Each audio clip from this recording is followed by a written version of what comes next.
Corning Sports Report would like to take this time to thank Cotter Cox Seeds out of Noble, Arkansas.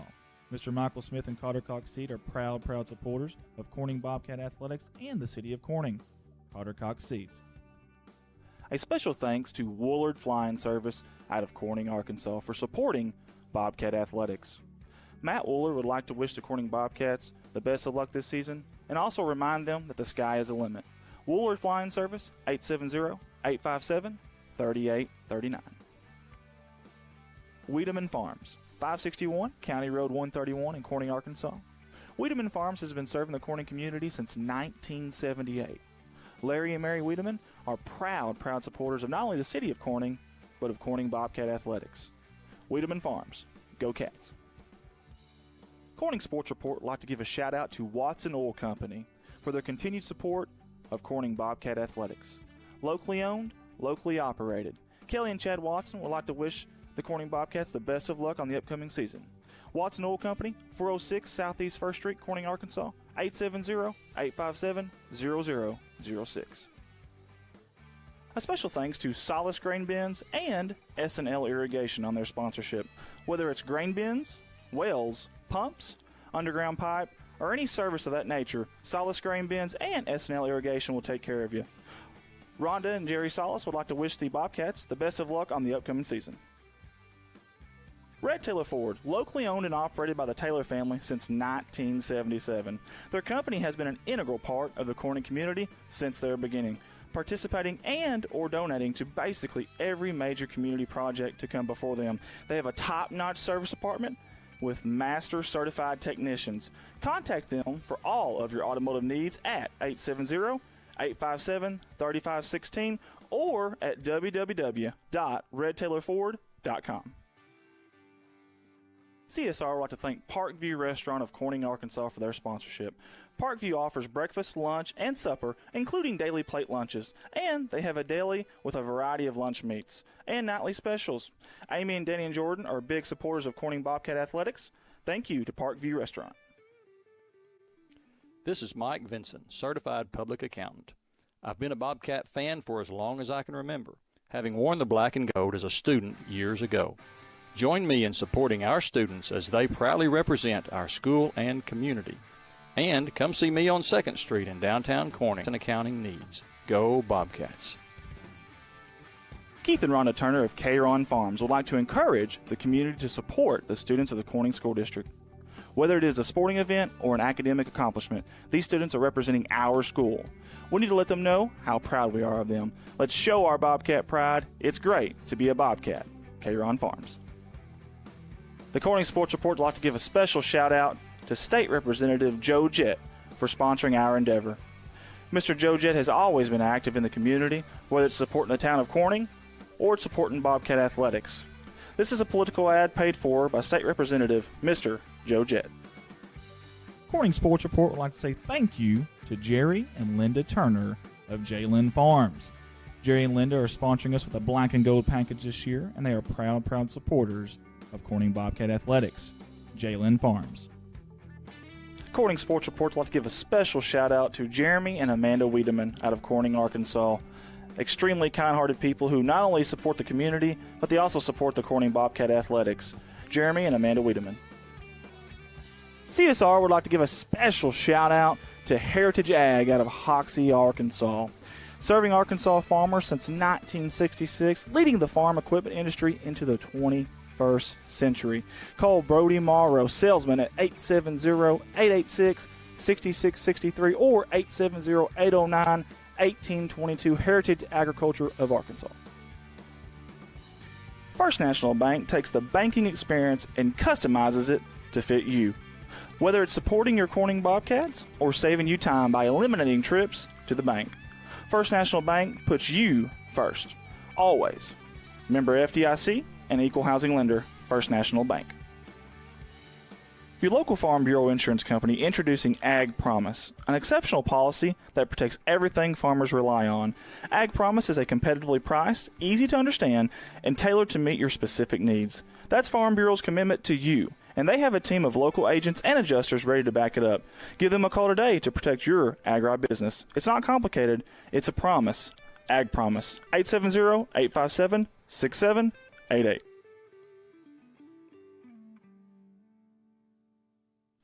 A big thanks to Goodman Drug Company out of Corning, Arkansas. Kathy Goodman and staff would like to invite you to drop by for any of your pharmaceutical needs and or Razorback and Bobcat apparel. Drop by and see them Monday through Friday, 8:30 to 5:30, and Saturday, 9 to 1, or use the convenient drive-thru. Goodman Drug Company out of Corning, Arkansas. CSR would like to say thank you to Clay County Electric and Clay County Connect, a broadband company, for their sponsorship for Bobcat Athletics. To see if you're eligible for Clay County Connect, a broadband company, contact them Monday through Friday, 8 a.m. to 5 p.m. at 870-202-1990. Clay County Electric and Clay County Connect. A special thanks to Civil Engineering Associates for being proud sponsors of Corning Bobcat Athletics. 2 locations, one in Jonesboro, one in Poplar Bluff. Professional engineer John Seelig of CEA would like to wish the Corning Bobcats the best of luck on the upcoming season. CSR would like to give a special thanks to B&B Well Drilling out of Peach Orchard, Arkansas, for their continued support of Corning Bobcat Athletics. Brian and Lisa Bass are proud graduates of Corning High School, and they invite you to call them for any of your well drilling needs. 870-215-3808, B&B Well Drilling. The Corning Sports Report would like to give a special shout out to Boschlicker Brothers Farms for sponsoring our endeavor. The Boschlickers have always been avid Bobcats and avid supporter of all things Corning athletics. Thank you again, Boschlicker Brothers Farms. First Choice Healthcare in Corning, Arkansas, proud sponsors of Corning Bobcat Athletics, celebrating 25 years of community health care. At First Choice Healthcare, we practice compassionate, affordable health care for everyone to help improve lives and build healthier communities. First Choice Healthcare, your community, your health. Legacy Equipment. There has never been a better time to take home your compact utility tractor. With durable construction and features that easily hook up to dozens of attachments in moments. No job is too tough. Plus, with no down payment and major price cut, the savings have never been better. Models as low as $138 a month, including quick hitch and loader. Stop by any of the Legacy Equipment's 7 convenient locations to take advantage of limited time savings. See dealer for details. Offer ends October 30th, 2020. Legacy Equipment. Corning Sports Report would like to say thank you to Mike Townsend Farms, LLC, out of Corning, Arkansas. Mike Townsend hauls gravel, dirt, topsoil, grain, and heavy equipment. Mike Townsend Farms, LLC. A big thank you to Big Iron Auctions. Jason Horner with Big Iron Auctions can help you with all of your farm retirement, estate, and equipment sales. Big Iron Auctions is one of the industry's fastest growing online auction companies that have nearly 9,000 items on their September auctions alone. Big Iron Auctions. This advertising slot is in honor of Bobcat coaching legend Dutch Noe. Dutch Noe spent 7 seasons at the helm of Bobcat football. He was 55, 17-2 overall, with an undefeated season in 1973 and 3 district championships, 1970, 1973, and 1975, in honor of Coach Dutch Noe. A big thank you to Carrie Russum Qureshi and Qureshi Law Firm and Wealth Management for their sponsorship. Lower taxes, greater wealth, lasting legacy. Qureshi Law Firm and Wealth Management. Corning Sports Report would like to give a thank you to Wendy Cole and Cole Farms. Everybody at Cole Farms wants to wish the Bobcats the best of luck on the upcoming season. Cole Farms. A big thank you to Three Little Monkeys and Hair by Danielle for sponsoring the Black and Gold package this year with Bobcat Athletics. Located in downtown Corning, Arkansas on 2nd Street, right by the Hop Alley Gazebo, Three Little Monkeys and Hair by Danielle. Corning Sports Report would like to take this moment to say thank you to the fine folks at Nutrient Ag Solutions. Mr. James Varvel and everyone at Nutrient Ag are proud supporters of the Bobcats and want to wish the Bobcats the best of luck on all the sporting events this year. Nutrient Ag Solutions. We'd like to take this time to say thank you to Debbie and Bud Hill of Corning, Arkansas. Debbie Rose Hill Massage and CBD Products have been a proud sponsor of Corning Athletics and the city of Corning for a very long time. Thank you, Debbie Rose Hill Massage and CBD Products. Corning Sports Report would like to give a special shout out to Zach Brown Farms for their sponsorship. Zach Brown Farms has always been active in the community of Corning and also Bobcat Athletics. Zach Brown, being a former Bobcat himself, wants to wish the Bobcats nothing but the best of luck on this season. Zach Brown Farms, on the road to success. Corning Sports Report would like to give a special thank you to Michael Barker Heating and Air out of Corning, Arkansas. Michael Barker is a proud supporter of Corning Bobcat Athletics and the city of Corning. Michael Barker Heating and Air, 870-323-0556. Corning Sports Report would like to give a special thanks to Woolard Farms. Woolard Farms is a proud sponsor of the Corning Bobcats, sponsoring the black and gold package for the entire year of Bobcat Athletics. Thank you to Nathan, Jennifer, Dylan, and Josie. Woolard Farms.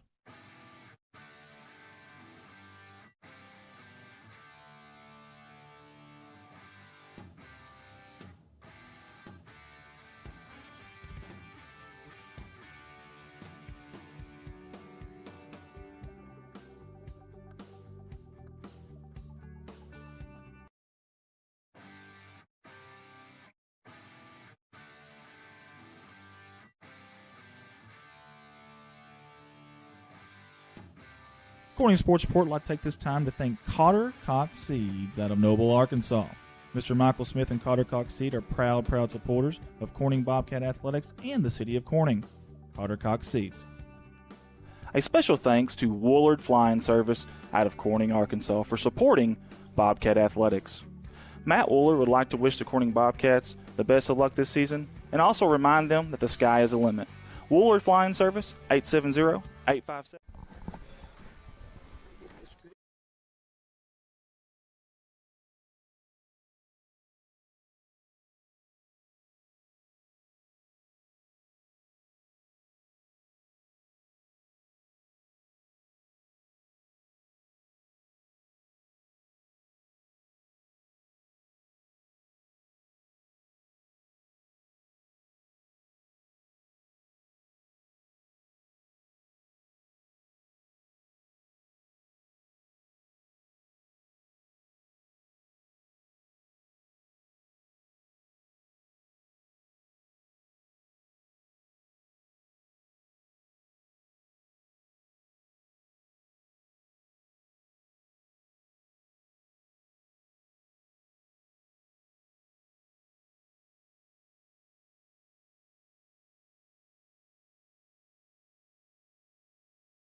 Good.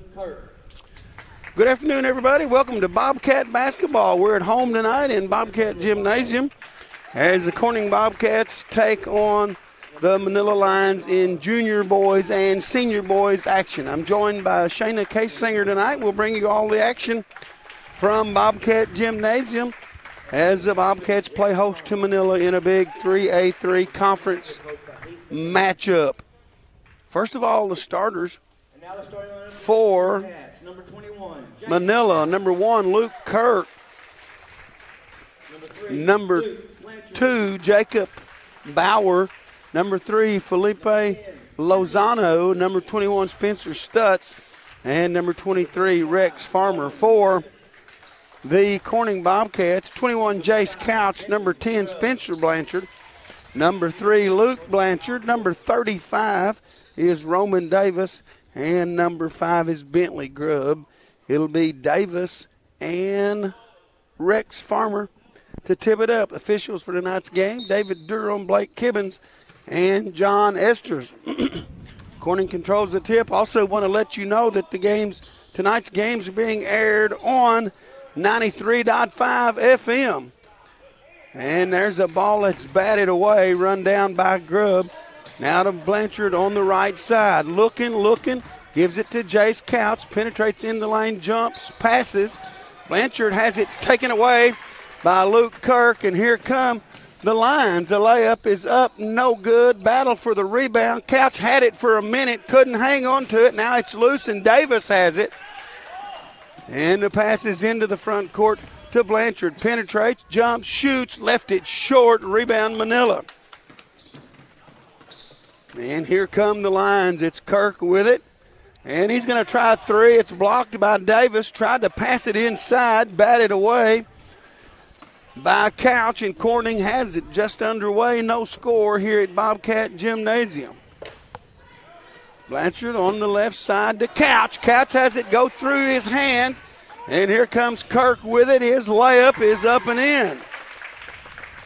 And sloppy ball handling by the Bobcats leads to a layup by the Lions, and they lead it 2-0. Boxing one defense for the Manila Lions inside to Davis, and he'll lay it in. And we're tied at 2. A good pass inside, and Davis finished. 1-3-1 zone defense for the Bobcats. As Kirk gets it right side to Bauer. Baseline, it goes to Lozano, takes a dribble, picks it up, and they work it around the perimeter. This is Bauer with it. Now Lozano, cross-court pass, baseline. Back to Kirk. Kirk looking inside. Now he'll give it right side to Bauer. Here's a three-point shot on the way, and it's good by Luke Kirk. He's got 5, and the Lions lead it 5-2. Got Michaela Ward on the camera tonight. Blanchard. That is Luke Blanchard with a basketball. Now he's in trouble. Spins away. Ball's free. Kirk's got it. Whistle foul. And it'll be charged to Jacob Bauer.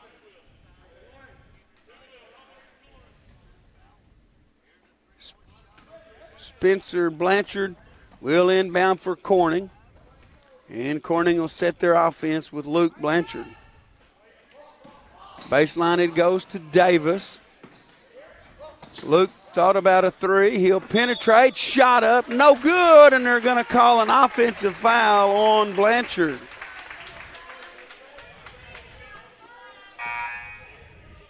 Who was that foul on? Number 2. No, they've not updated it yet, have they? I think it's 3. I think it's Luke Blanchard, his first. Yep, you're right. And with a score 5-2, almost halfway through the first quarter, Manila has the basketball and a 3-point lead. Right side, it goes to Bauer, to Lozano, penetrates back to Bowers, down the baseline, jumps, kicks, three-pointer on the way. Kirk, and it's good. And he's got all 8 of Manila's points, and they lead it by 6, 8-2, as Corning is having a lot of trouble on the offensive end.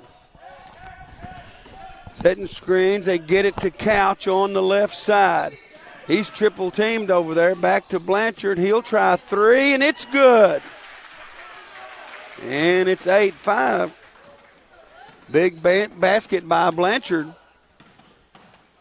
Kirk to Bauer, baseline to Lozano. It goes off his hands and out of bounds, and they're going to say it stays with Manila. Wow. Lozano into Kirk. Now to Bauer. Kirk back to Bauer, baseline, three-point shot on the way, no good. Rebound taken away by Manila, and they throw it away right to Spencer Blanchard.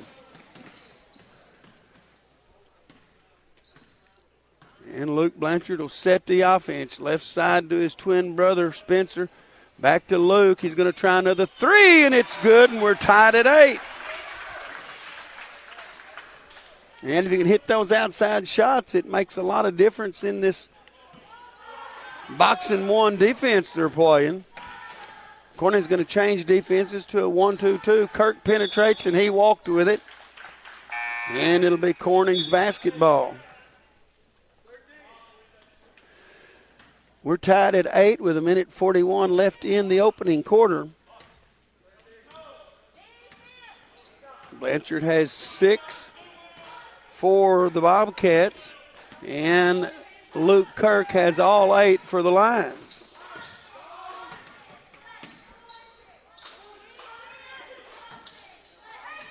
Baseline to Couch. They're going to double team him in the corner. He's in trouble, puts it on the floor. Now he finally gets it away to Blanchard. Penetrates, jumps, shoots, scores.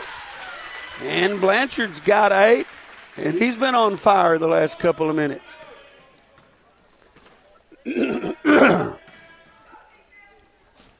Kirk to Bauer, back to Kirk. 1-2-2 zone defense for the Bobcats. Lozano on the baseline, penetrates, jumps, shoots, no good. Rebound, Spencer Blanchard. We got a foul, and that's on number 3, Felipe Lozano. That's his first foul, second team. And Corning has the basketball with 50 seconds to play in the quarter. They lead it 10-8.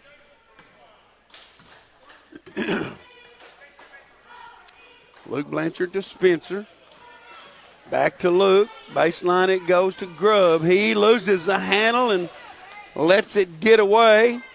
And we're going to have an offensive foul to Luke. Baseline it goes to Grubb. He loses the handle and lets it get away. And we're going to have an offensive. And Corning might have caught a break. That into the game is Cole Kemp. And Grubb will have a seat for the Bobcats. Under 30 seconds to play, opening quarter. Corning 10, Manila 8. Blanchard to his twin brother Luke. Picks up his dribble. Back to Spencer. He walked with it with 11 seconds to play in the quarter. And I've said it once, I'll say it again, kind of sloppy by the Bobcats. They've had some unforced turnovers here in this first quarter. They do lead it 10-8. Manila will get the last shot of the quarter. That's Kirk with it, penetrates inside, jumps, shoots off the backboard, no good. Davis with a rebound, and the quarter will expire, and we'll go to the second quarter with Corning leading it by a score of 10-8. In that first quarter, Luke Kirk had all 8 points for the Lions. And for Corning, Davis had the first 2 of the game. Then Luke Blanchard poured in 8 points on 2 3-pointers and a 2-point basket. So he has 8 in the first quarter. And Corning leads it 10-8. I do want to remind you that tonight's game is being broadcast on the radio. 93.5 FM here in Corning has the basketball game. So if you know somebody that doesn't have internet or doesn't like to watch these streams or like me don't know how, tell them to tune in to the radio, 93.5 FM, and they can hear all the action right there on the radio. As we go to the second quarter, for the Bobcats, you're going to have to do a little better job of taking care of the basketball, as they've been a little careless with it and had some unforced turnovers, and as a result, lost some opportunities. It's going to be Manila's basketball to start the second quarter. It'll be Kemp, both Blanchards, Couch, and Davis for the Bobcats. And Connor Gann is in the game. There's a 3-pointer, no good. Rebound, Blanchard. To the baseline it goes to Spencer. He thought about a 3, changed his mind. Down inside to Davis, puts it on the floor, kicks it out to Blanchard. Blanchard inside, cross-court pass to Couch. Couch picks it up. He's in trouble, tries to get it inside to Davis. It skips to Spencer Blanchard. Top of the key to Luke. And Corning will reset.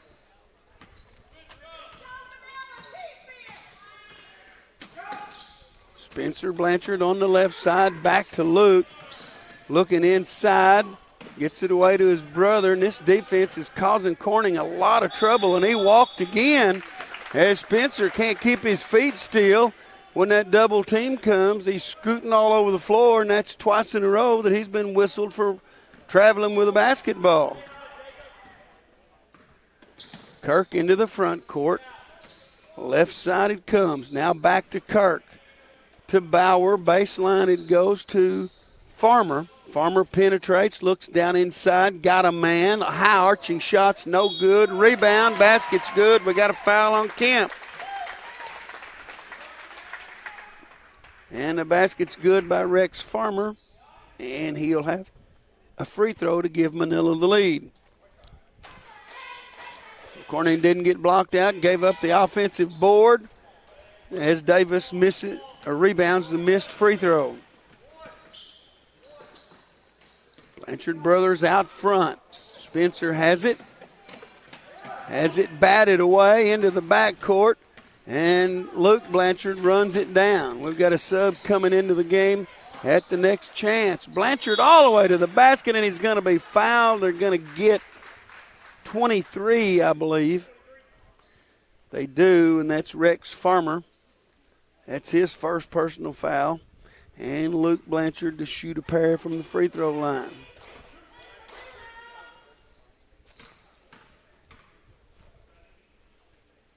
Free throws up and good. And into the game comes Jacob Cox. Spencer Blanchard will have a seat. Corning leads it by 1 with 4:25 to play in the half, 11-10. Blanchard with another free throw coming. And he got them both, and Corning's back to a 2-point advantage, 12-10. Here comes Kirk with it into the front court, looking at that 1-2-2 zone defense. Lozano is going to try a three, and it's good. And Manila leads it by 1. Here comes the half-court trap. And Blanchard throws it away, and here comes Kirk, and his layup's no good. They get the rebound. We got a foul on Cox, and they'll go to the free throw line. Another careless turnover by the Bobcats. And that's the first foul on Jacob Cox, and Spencer Stutz will shoot a pair for the Lions. And the first one's no good.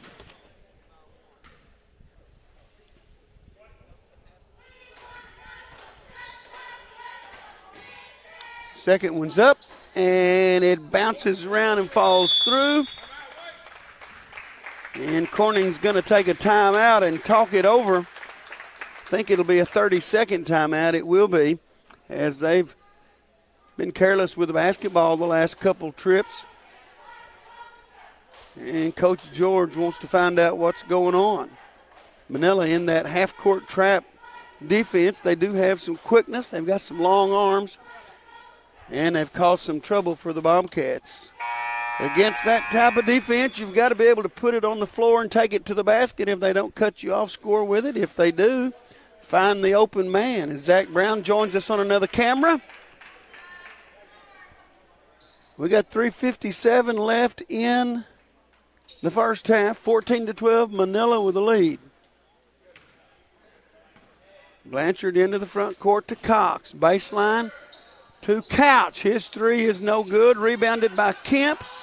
Out to Blanchard. Penetrates. Jumps. Shoots. No good. Couch with a rebound, and he'll finish it off for his first two of the game. And we're tied at 14. A good job by Couch on that offside, coming in there and getting a rebound and finishing it up. Kirk to Bauer to Lozano. Lozano with a dribble back to Kirk, top of the key. He's looking, trying to penetrate. Nothing there. Back to Lozano. Baseline it goes. Farmer with a high arching three. No good. Rebound by Manila. And Kirk will lay it in. The Bobcats didn't get blocked out, and they gave up an easy basket to Luke Kirk. He's got 10 of the 16 points for Manila. Corning trying to set the offense to Kemp. Top of the key to Couch. Couch inside to Blanchard. Now to Cox. Baseline, whistle, travel. And Kemp's going to come out, and Grubb's going to come back in. And here comes Spencer Blanchard. Jacob Cox will have a seat. What you doing, girl? Can't get the camera to focus. Well, get on your game. Baseline it goes. Farmer thought about it, penetrates, puts it up, and he'll score. And the biggest lead of the night for Manila at 4, 18-14. Spencer Blanchard looking inside, had him for a second. Inside it goes to Davis, puts it on the floor. His shot's blocked. It goes out of bounds off a Manila player. And Corning will have it under their own basket. Couch to inbounds. He does so to Blanchard. Blanchard puts it on the floor, loses the handle. He walked with it again. They didn't get it called. He got by with it that time. And Grubb's in trouble. Another tipped pass. Baseline to Couch. Couch is going to try three, and it's good. Jace Couch cuts the lead to 1, 18-17 with a minute and a half left in the first half. 18-17 Manila. Lozano fakes, dribbles to Kirk. Now baseline to Farmer. Cross court pass to Bauer. And they pass it around the perimeter. Minute 5 to play in the half.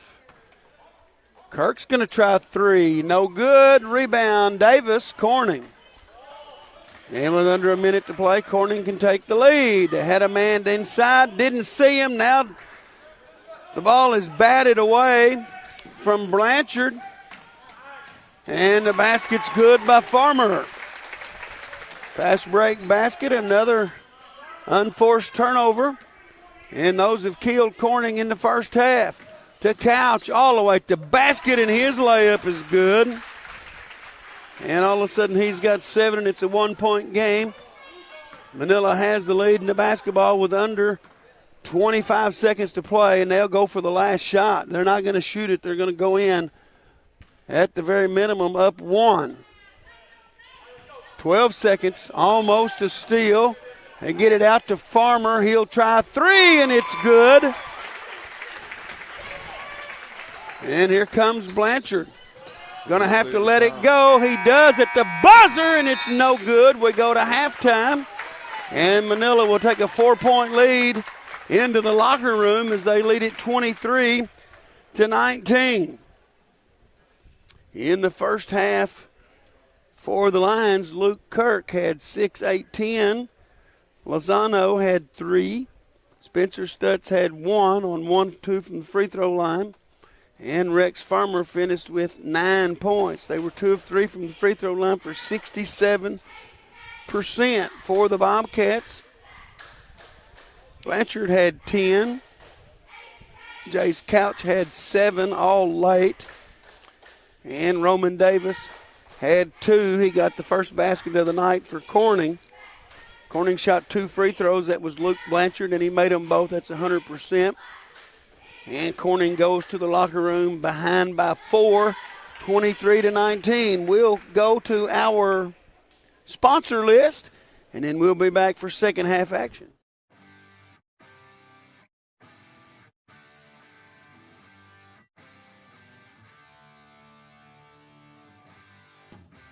Corning Sports Report would like to take this time to thank Cotter Cox Seeds out of Noble, Arkansas.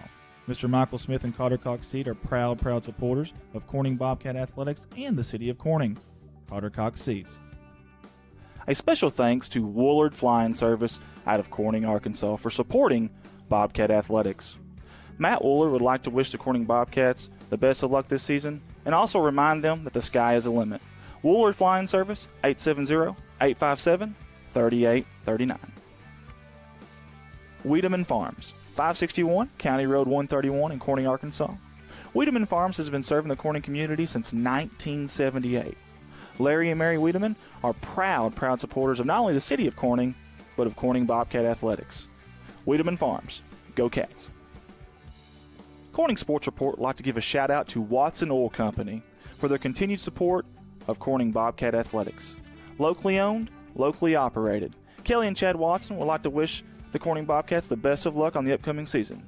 Watson Oil Company, 406 Southeast 1st Street, Corning, Arkansas, 870-857-0006. A special thanks to Solace Grain Bins and S&L Irrigation on their sponsorship. Whether it's grain bins, wells, pumps, underground pipe, or any service of that nature, Solace Grain Bins and S&L Irrigation will take care of you.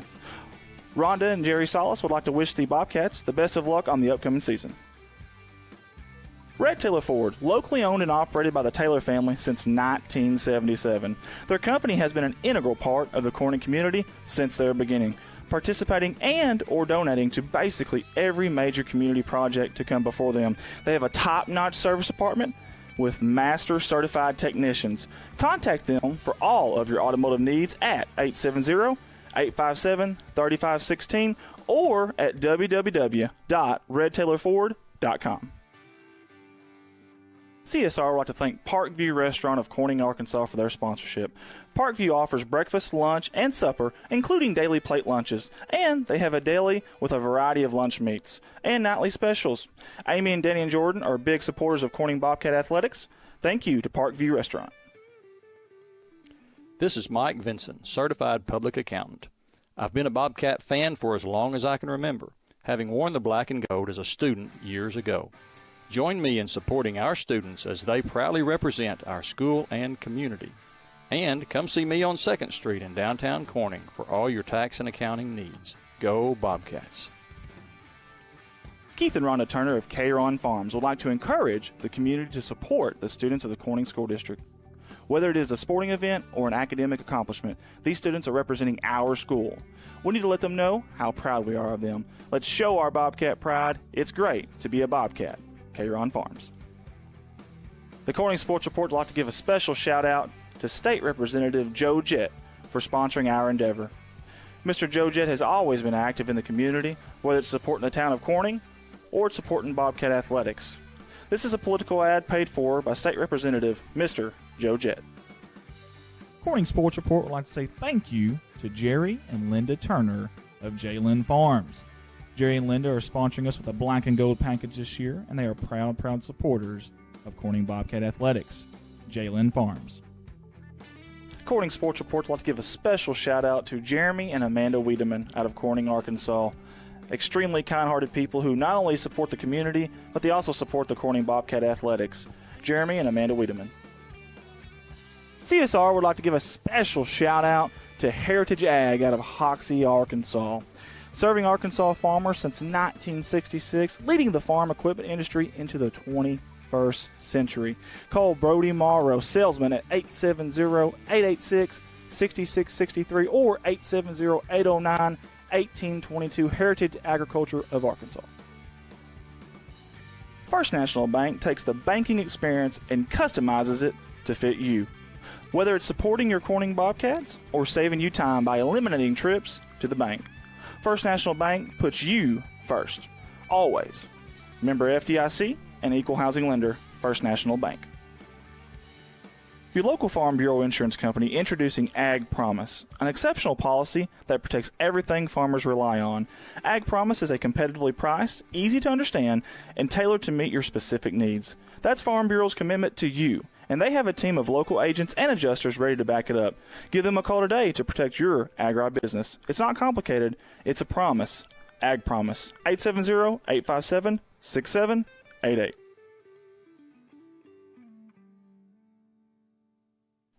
A big thanks to Goodman Drug Company out of Corning, Arkansas. Kathy Goodman and staff would like to invite you to drop by for any of your pharmaceutical needs and or Razorback and Bobcat apparel. Drop by and see them Monday through Friday, 8:30 to 5:30, and Saturday, 9 to 1, or use the convenient drive-thru. Goodman Drug Company out of Corning, Arkansas. CSR would like to say thank you to Clay County Electric and Clay County Connect, a broadband company, for their sponsorship for Bobcat Athletics. To see if you're eligible for Clay County Connect, a broadband company, contact them Monday through Friday, 8 a.m. to 5 p.m. at 870-202-1990. Clay County Electric and Clay County Connect.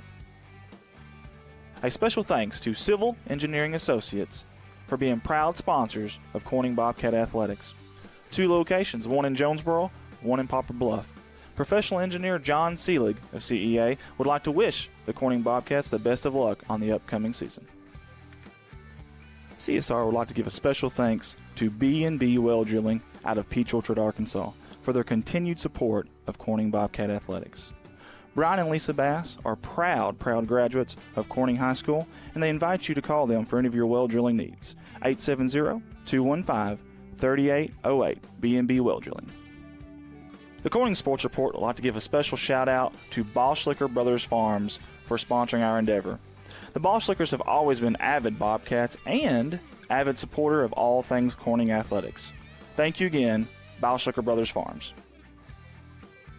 First Choice Healthcare in Corning, Arkansas, proud sponsors of Corning Bobcat Athletics, celebrating 25 years of community health care. At First Choice Healthcare, we practice compassionate, affordable health care for everyone to help improve lives and build healthier communities. First Choice Healthcare, your community, your health. Legacy Equipment. There has never been a better time to take home your compact utility tractor. With durable construction and features that easily hook up to dozens of attachments in moments. No job is too tough. Plus, with no down payment and major price cut, the savings have never been better. Models as low as $138 a month, including quick hitch and loader. Stop by any of the Legacy Equipment's 7 convenient locations to take advantage of limited time savings. See dealer for details. Offer ends October 30th, 2020. Legacy Equipment. Corning Sports Report would like to say thank you to Mike Townsend Farms, LLC, out of Corning, Arkansas. Mike Townsend hauls gravel, dirt, topsoil, grain, and heavy equipment. Mike Townsend Farms, LLC.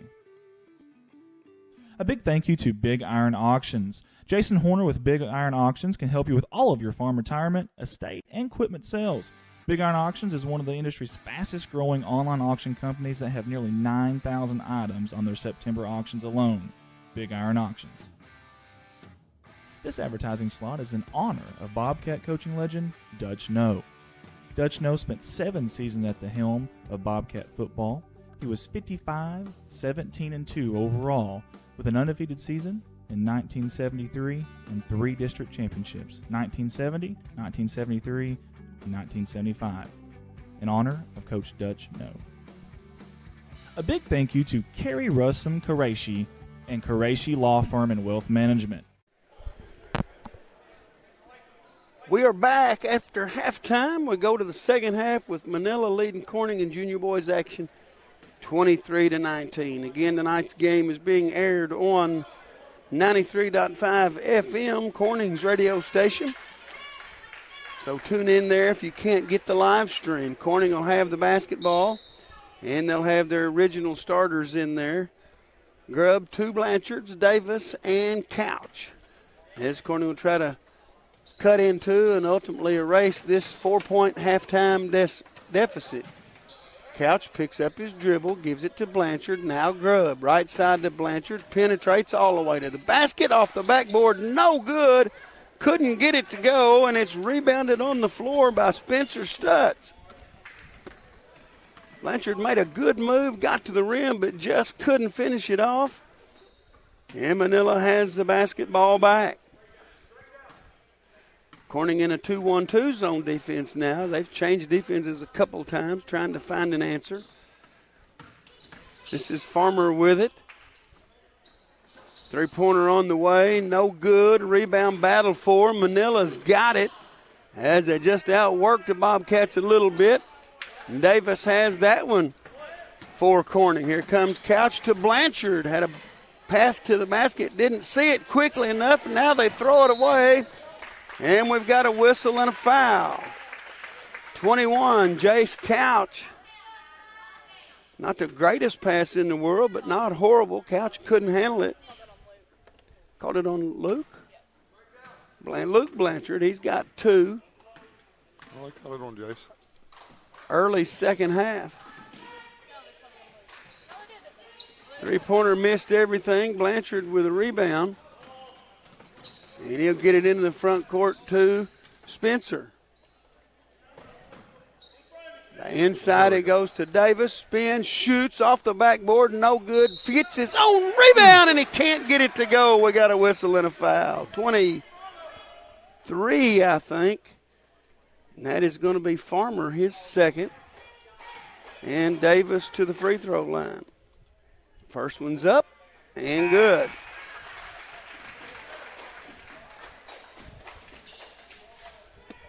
(23-20), Manila with the lead. We've got a substitute for the Lions, number 5, Connor Gann. Next one's up, and he got them both, and it's back to a 2-point game. Now we'll see if Corning can get a stop.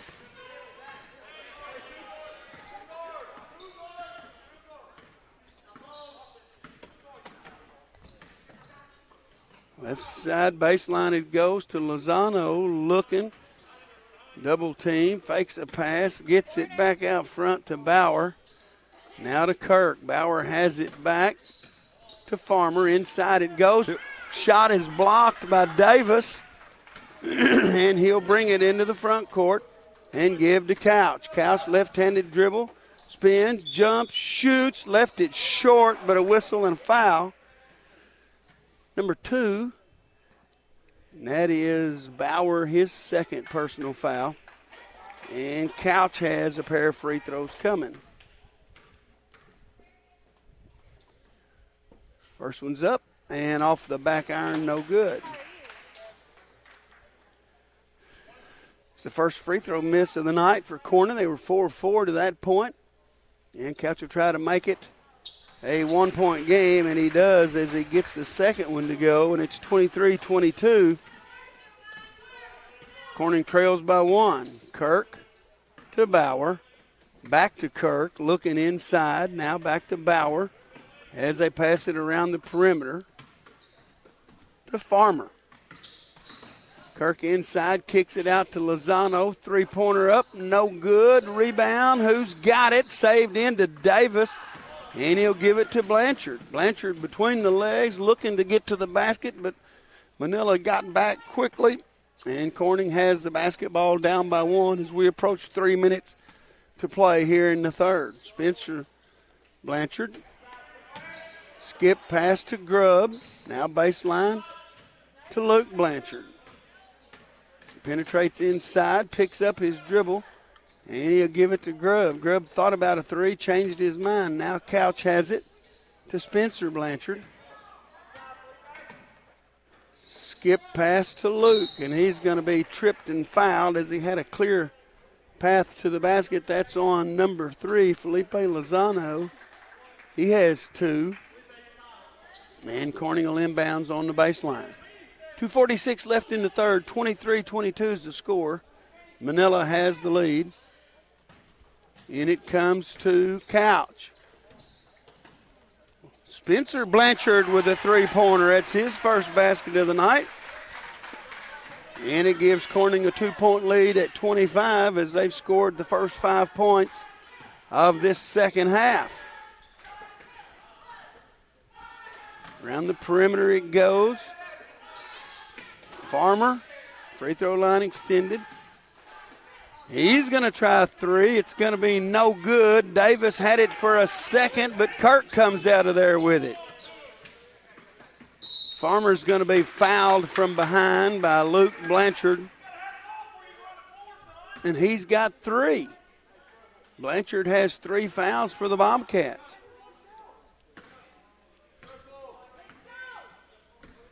Kirk into the middle, kick it out to Bauer. And now they'll reset. Kirk with a long 3, and it's good.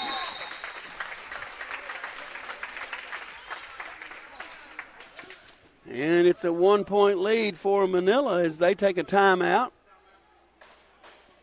Manila leads it 26-25. That's the first basket of the night for the Lions, and that came off an offensive rebound. And a second opportunity. That was just his second, Ralph. They just messed it up there on the scoreboard. So Blanchard has Blanchard's 2. got 2. Good. Good. Corning can have the basketball as we come out of this timeout, and they trail it by 1. 5 3-point baskets on the night for Manila. 1, 2, 3, 4 3-point baskets on the night for Corning. And Luke Blanchard will set the offense for the Bobcats. Looking for Couch. They got him. way away from the basket as he puts it on the floor, picks up his dribble, gives it back to Spencer. Cross court inside to Davis, spins, pump fakes, and he'll lay it in. A good entry pass that time by Luke Blanchard to Davis. Got his last shot blocked. He learned something. He pump faked, got him in the air, and then he went up and had an easy two. Corning leads it by 1. That is blocked by Davis. Blanchard into the front court. Almost lost it as Davis ran into him. Now it's Spencer on the baseline. Couch has it, double team. Back to Luke. He's going to try a three. It's going to be short, long rebound. Nobody for Corning going after it. Everybody standing and watching. Down inside it goes. The shot is no good. Rebounded by Farmer and a foul on Blanchard. And now he's got three. Well, if you follow your shot any at all, that's an easy rebound down there. And everybody just kind of stood and looked. And it came to Manila. They got it on the break, and it's Farmer at the free throw line, and his first one's good. And he'll have a second. We're tied at 27 with 53 seconds left. That's short, no good. Rebound Couch. See if Corning holds it for the last shot of the quarter, or if they want to take the first available. I think we've about decided they don't do that much anymore. Yeah, we have. And they're going to take another three, and it's no good. Rebound to Kirk, and here come the Lions on the run. Davis almost batted it away. Now it's loose. We've got a scramble for the ball. Davis is on the floor. Kirk's on the floor. We got a hell ball. And it'll belong to Manila. Good hustle by Davis and Grubb to get back and stop that break. They get it in. Three-pointer on the way. Short, long rebound. Farmer's got it, and he'll lay it in. Now we got 15 seconds left in the half, or in the quarter. And a 29-27 lead for the Lions. 9 seconds. Don't panic. Couch in the corner. He's going to try three. Left it short. Davis got the rebound, trying to get it to Blanchard, and they're not going to get a shot off. It's no good even if it goes. And we go to the fourth with Corning trailing by 2. They trail by 4 at halftime. They trail by 2 as we enter the fourth quarter. They scored the first 5 points of the third quarter and led it 25-24. And Manila has forged back ahead now. 29-27. Corning will have the basketball when we start this fourth quarter. And they'll be looking to tie or take the lead with a three-point basket. Corning a lot better that quarter as far as taking care of the basketball. Not many unforced turnovers that time. But they gave up a couple offensive rebounds and second chance opportunity. And Manila made the most of it.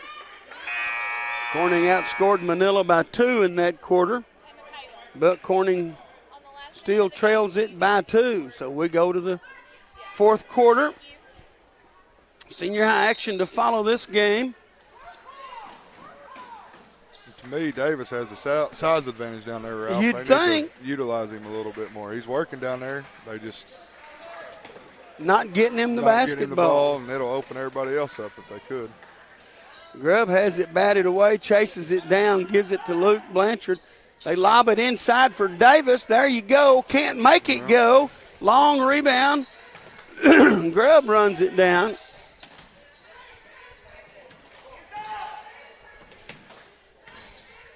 Blanchard tries to penetrate, gets inside. We're going to have a foul. I think that's going to be on number 3. That'll be Bauer, and that's his third. I'm sorry. Felipe Lozano got that foul. And he has 3.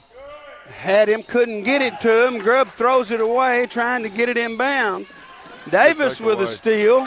Here comes Luke Blanchard with it. 3 on 4 as Manila gets back quickly. We got a sub coming into the game. That's Cole Kemp at the next dead ball. Down the lane goes Grubb. Can't finish. It's out of bounds, and Manila saves it in. Davis down there hustling, almost a steal. And we got a timeout by Manila. A good move by Bentley Grubb to get down the baseline, got in position but couldn't finish. And Manila saved it inbounds before it went out of bounds. We've got 4:55 left in the third. Manila took that timeout. They lead it 29-27. We're in the fourth. Fourth quarter, I'm sorry. Quarter. And I'm kind of like you, Zach. I think we've got a size advantage inside. If we could get it in there to Davis, but we're not having any luck. He don't have to shoot it every time. Just it'll open everybody else up. We're just not having any luck getting it to him. Nope.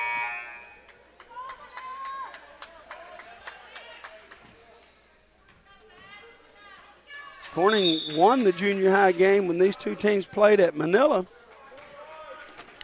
Now Corning in a half-court trap.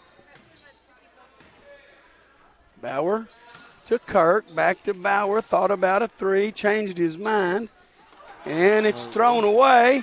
Couch has got it on the run. Can he get it to go? He can. And we're tied at 29. Corning back in that half-court trap, trying to get a double team. They forced a turnover the last trip. Kirk's going to try a long three, partially blocked. Corning didn't know where the basketball was, and it's plucked out of the air by Manila. And a three-point basket by Bauer. That's his first basket of the night. Corning didn't keep her eye on the ball. Zach had no idea where that ball was. Nobody communicating, tip or. And it cost him.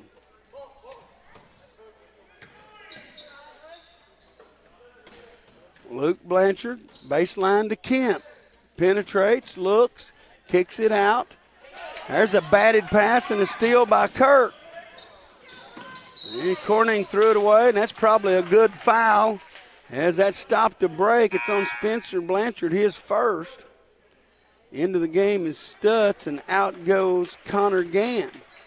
Manila with a three-point lead, 3:40 to play. And they do finally get it into Farmer. And they'll set her up with Kirk. Corning needs a stop defensively. 3.5 to play. And a three-point lead for the Lions. They're going to be very patient offensively. They're not going to just shoot anything.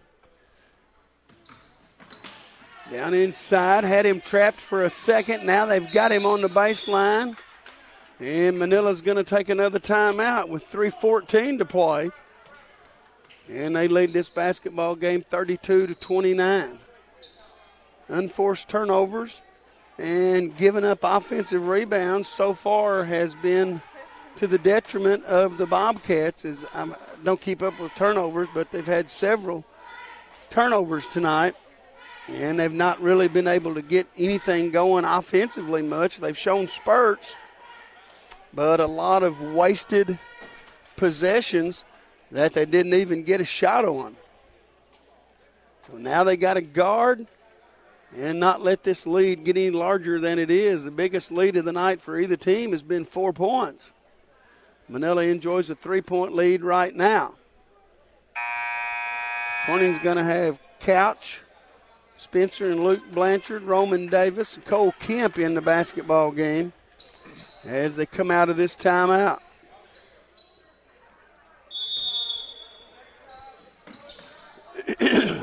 Somebody needs to get under the goal. There he goes. Kirk's got it. Corning trying to apply some pressure. Kirk beats it with a dribble to Lozano. Shot up, no good. Rebound Blanchard. He's got it on the run.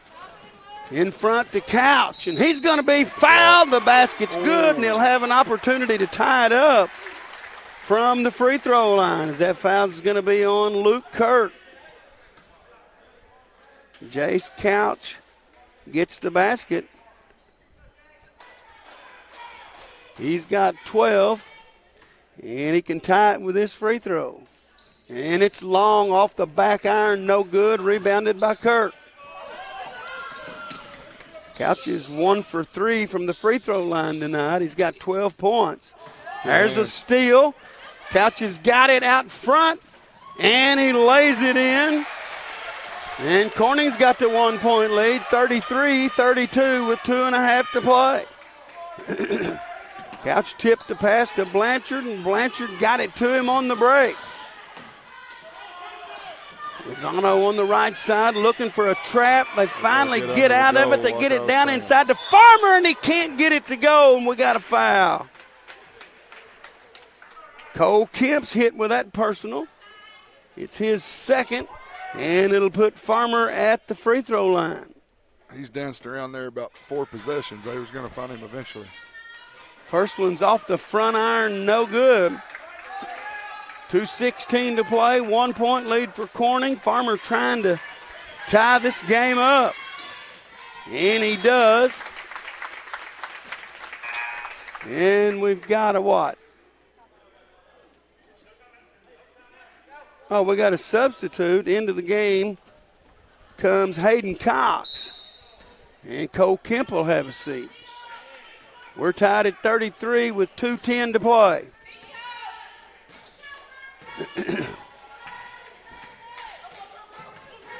Looking for Couch. Luke Blanchard steps in.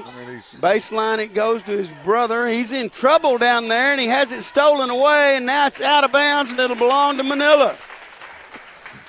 Again, another unforced turnover. And I hate to keep saying that, but you can't say it enough. Really been a bugaboo for the Bobcats tonight. They've gotten themselves in trouble. They've dribbled into traps. Can't get out of them. It's caused a lot of trouble. Davis had good position down there, too. Couldn't get him the ball. Bauer penetrates inside to Farmer. He has it batted away. Ball's on the floor. Spencer Blanchard's got it. Inside, looks, spins, and they're going to call him for traveling.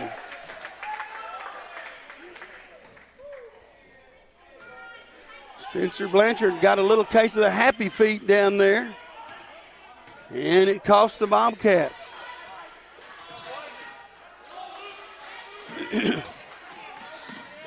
Kirk kick it out to Farmer. 3 on the way. No good. Long rebound to Manila, and we got a foul on Spencer Blanchard.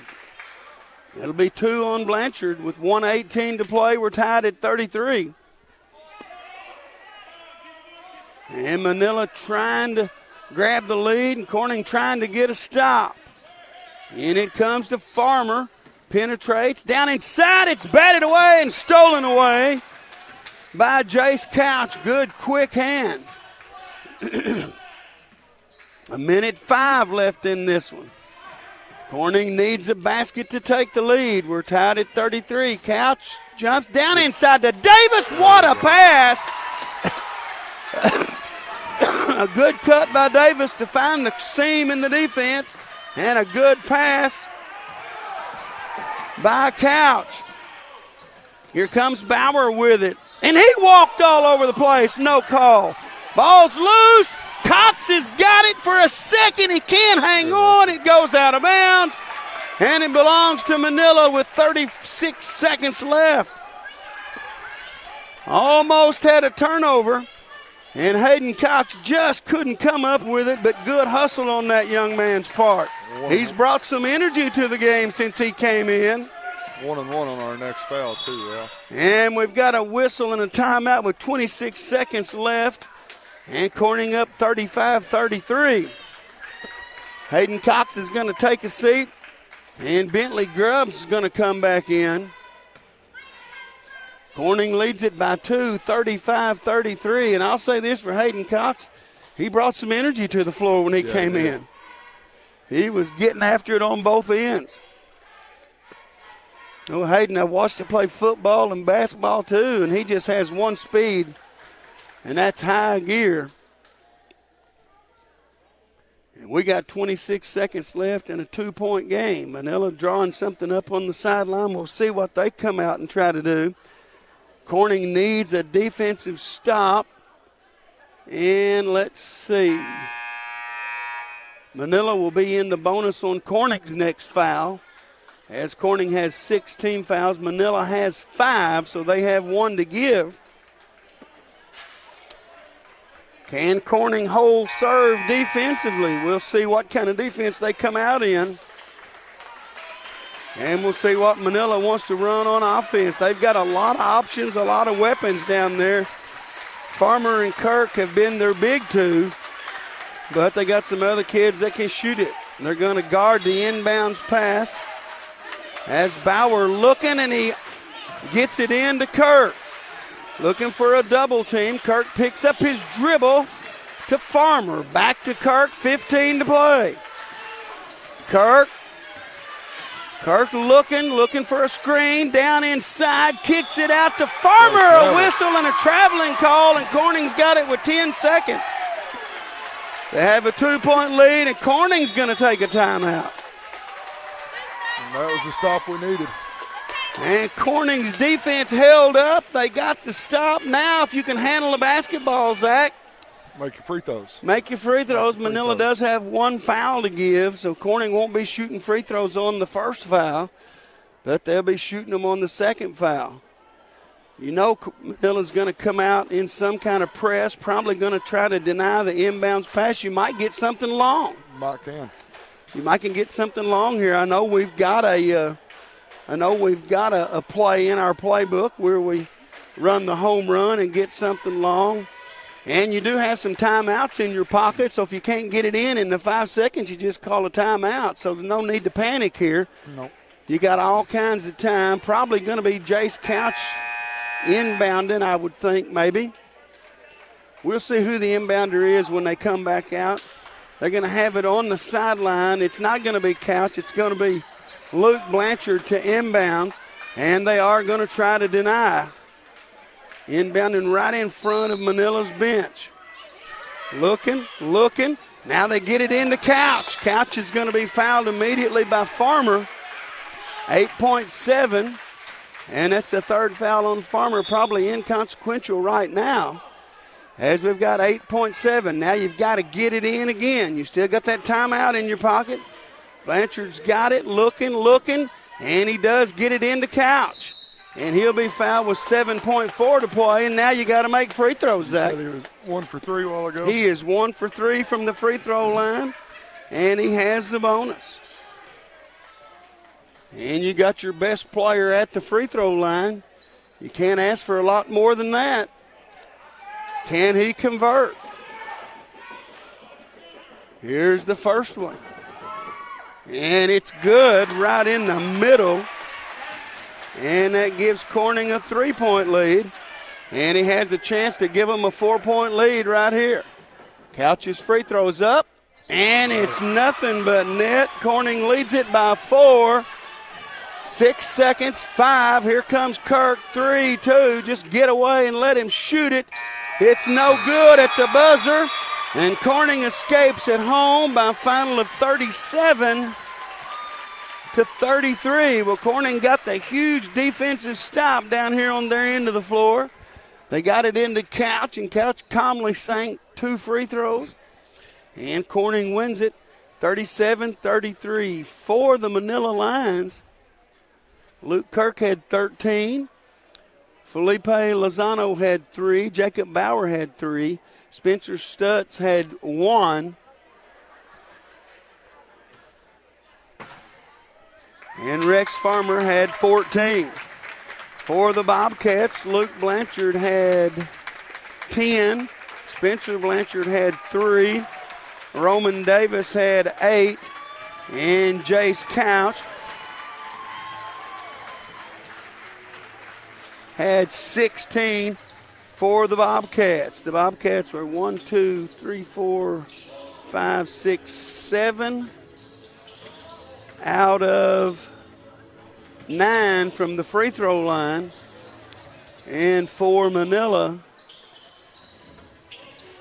they were 3 out of 6 for 50%, and 7 out of 9 is 78% for the Bobcats. And they get out of here with a 37-33 win. We'll have senior boys action in about 10 minutes. We'll cut to commercials right now. and listen to our sponsors.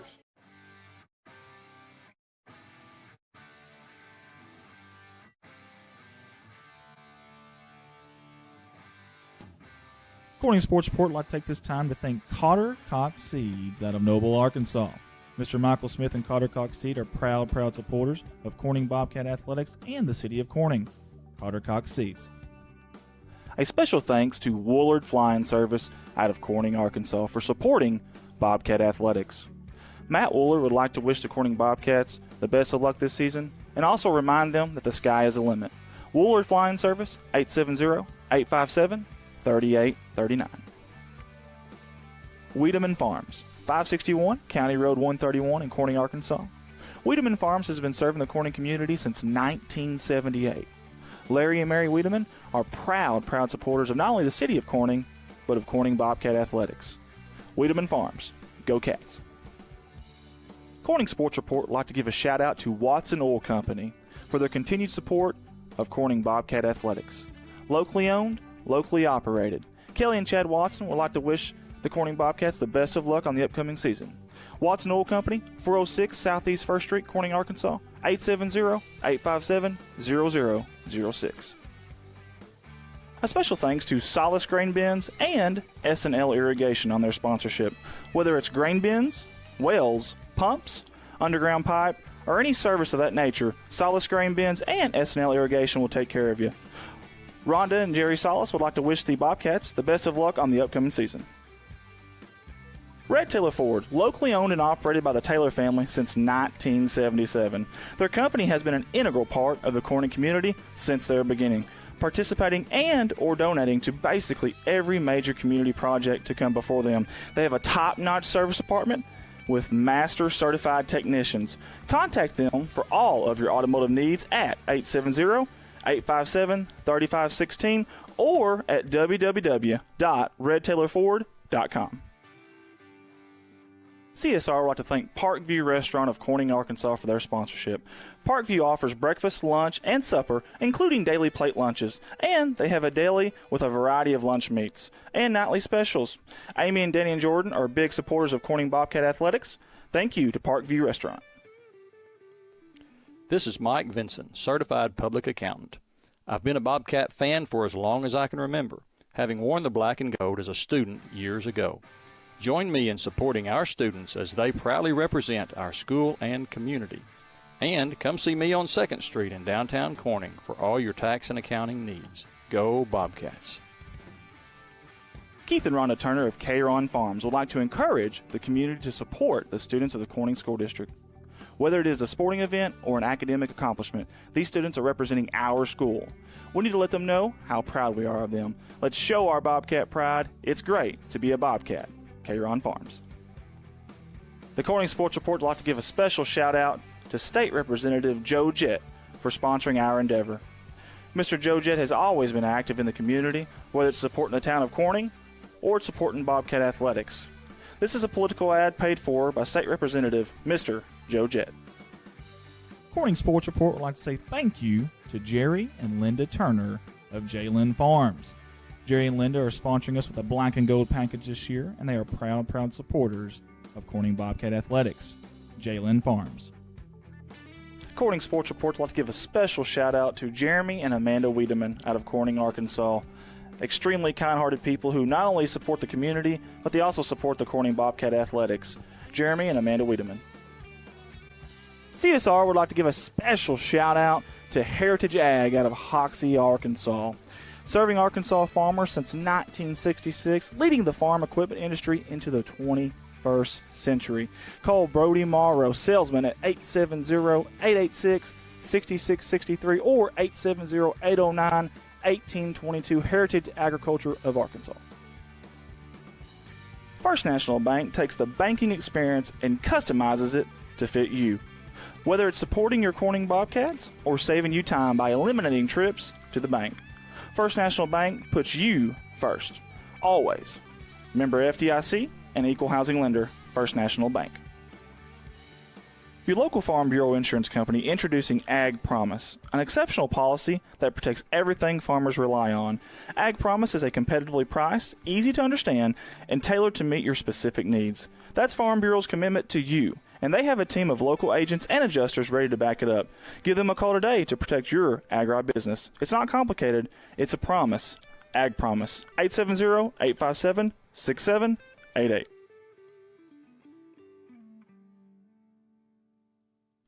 A big thanks to Goodman Drug Company out of Corning, Arkansas. Kathy Goodman and staff would like to invite you to drop by for any of your pharmaceutical needs and or Razorback and Bobcat apparel. Drop by and see them Monday through Friday, 8:30 to 5:30, and Saturday, 9 to 1, or use the convenient drive-thru. Goodman Drug Company out of Corning, Arkansas. CSR would like to say thank you to Clay County Electric and Clay County Connect, a broadband company, for their sponsorship for Bobcat Athletics. To see if you're eligible for Clay County Connect, a broadband company, contact them Monday through Friday, 8 a.m. to 5 p.m. at 870-202-1990. Clay County Electric and Clay County Connect. A special thanks to Civil Engineering Associates for being proud sponsors of Corning Bobcat Athletics. 2 locations, one in Jonesboro, one in Poplar Bluff. Professional engineer John Seelig of CEA would like to wish the Corning Bobcats the best of luck on the upcoming season. CSR would like to give a special thanks to B&B Well Drilling out of Peach Orchard, Arkansas, for their continued support of Corning Bobcat Athletics. Brian and Lisa Bass are proud graduates of Corning High School, and they invite you to call them for any of your well drilling needs. 870-215-3808, B&B Well Drilling. The Corning Sports Report would like to give a special shout out to Boschlicker Brothers Farms for sponsoring our endeavor. The Boschlickers have always been avid Bobcats and avid supporter of all things Corning athletics. Thank you again, Boschlicker Brothers Farms. First Choice Healthcare in Corning, Arkansas, proud sponsors of Corning Bobcat Athletics, celebrating 25 years of community healthcare. At First Choice Healthcare, we practice compassionate, affordable healthcare for everyone to help improve lives and build healthier communities. First Choice Healthcare, your community, your health. Legacy Equipment. There has never been a better time to take home your compact utility tractor. With durable construction and features that easily hook up to dozens of attachments in moments. No job is too tough. Plus, with no down payment and major price cut, the savings have never been better. Models as low as $138 a month and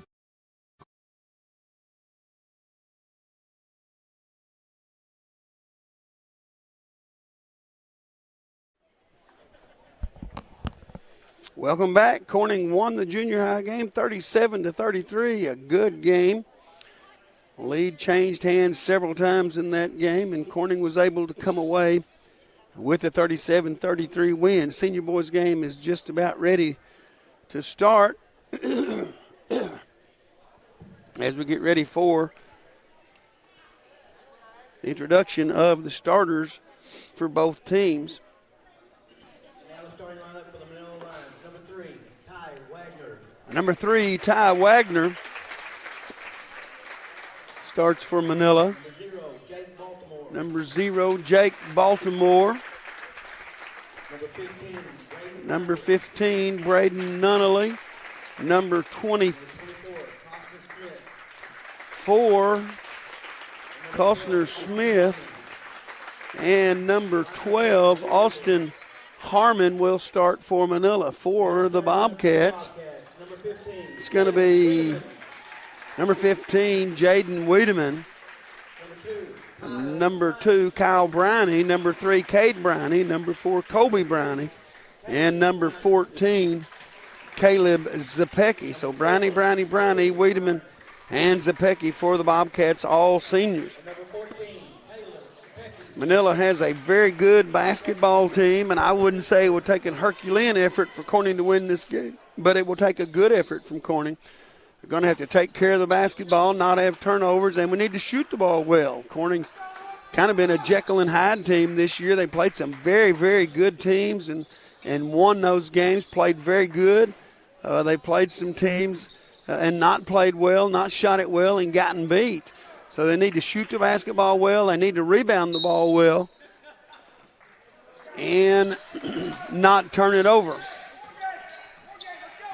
Manila has it to start the game, looking at a man-to-man defense from Corning. Baseline it goes, and they almost throw it away. It's chased down. Wiedemann had it for a second. Now Brownie's got it, and he comes out of there with it. That's Kyle. Whoop. And there is a ball that's tipped, run down in the backcourt by Cade Brownie. Half-court trap for the Lions. Cade Brownie to Kyle, thought about a three. Now he puts it on the floor, loses the handling out of bounds, and there's one of those unforced turnovers I was talking about, Zach. You can't do that against good basketball teams. Into the front court is Birmingham. Birmingham comes off the high screen, working on Zapecki, jumps, shoots, no good, and rebound. Manila. He had the block out, but Didn't go after the ball. He didn't get off the floor. There's a steal by Cade Brownie in front to his brother, and Kobe can't get the layup to go. So another opportunity by the boards for the Bobcats. They've had a turnover and a missed layup. Kobe Brady working on Baltimore. That's batted free. They got a man in front of the pack. Here comes Wiedemann with it. He's going to go to the basket, and Wiedemann will lay it in. And Corning leads it early, 2-0.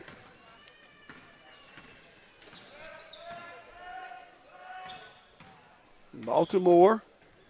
Give it to Wagner, tries to penetrate, picks up his dribble. Back to Baltimore. Now it's Harmon with it. Baltimore out on the baseline, whistle and a foul as Baltimore got Brownie, Cade Brownie, off his feet. And that's the first foul of the game, the first foul on Brownie, and the first team foul. They get it into Wagner. Wagner penetrates, kicks it out. Nunley inside, jumps, shoots, and he scores. That is Braden Nunley with his first two, and we're tied at 2. Kyle Brownie with the basketball. And Manila's going to really extend that defense. Penetration, gets it out on the baseline, or tries to get it out on the baseline, and throws it away. He got out of control, off balance, spun, and just made a blind pass, and he threw it out of bounds. So 2 quick turnovers for the Bobcats. Baltimore lob inside, whistle, foul. On the back screen, number 3, Ty Wagner. First team foul for Manila, first foul on Wagner. Kyle Brownie looking, spinning, baseline to Zapecki. He's going to be trapped, gets it back to Brownie. Brownie to Cade, baseline it goes to Kobe. Kobe beats the double team and give it back to his brother, and that's a double dribble and 3 out of 4 trips. Corning has turned it over. They've got 3 turnovers already. That's 1 a minute. And that ain't going to cut the mustard. No, it's not.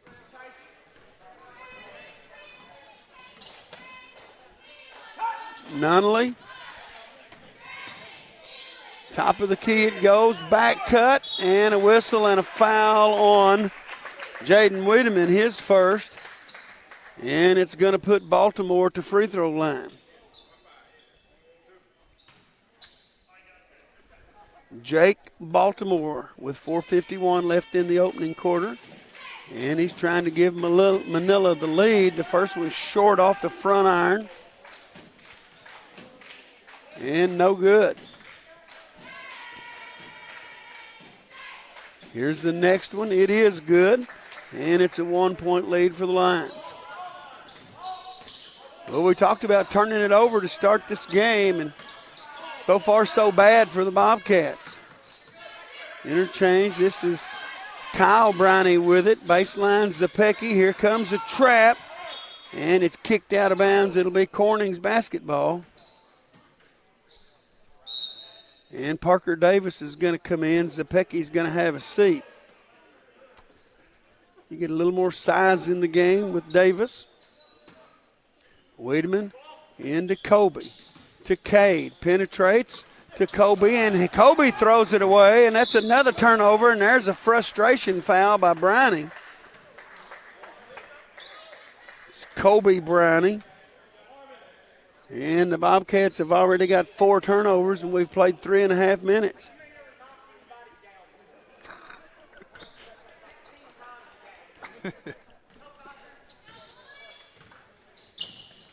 Baltimore off the high screen and roll. Nunley lob inside, and Brownie's got it. Tried to lob it in there to Costner Smith, and he couldn't come up with it. Brownie to Wiedemann. Penetrates, looks inside, and they're going to get him for walking. So another turnover, and that's 6. 5 for the Bobcats, I'm sorry. Screen and rolls not there. Baltimore gets it inside to Wagner, and he'll lay it in. His first 2, and it's 5-2. Wiedemann on the baseline to Cade Brownie. Back to Wiedemann, skip pass, penetrates, and there's another turnover. Mark it down, 6 in the first. A little bit for Corning, and they're just throwing it in the bleachers right and left, and they're going to have to get a handle on that, or this game is going to get out of hand real quick. Yeah, it is. Corning can't get a shot as they've turned it over 6 times already in this first quarter. Nunley looking back door, not there. Top of the key, looking for a cutter. Corning, as Wagner's got it, working on Brownie. Penetrates, has it batted away. He'll chase it down back to Nunley. Spins. Wiedemann almost with a steal. Now Brownie's got it. To Kyle. Wiedemann kick it out to Kobe Brownie, and his 3 is good. So the first basket for Kobe, we're tied at 5. Baltimore to the basket, and he's going to be fouled.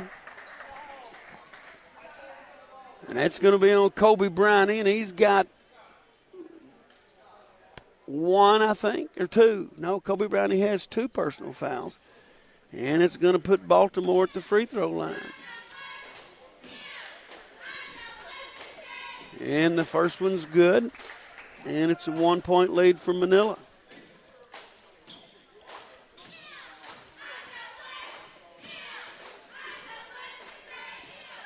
And he got them both. And Manila leads it by 2 with under 3 to play in the opening quarter.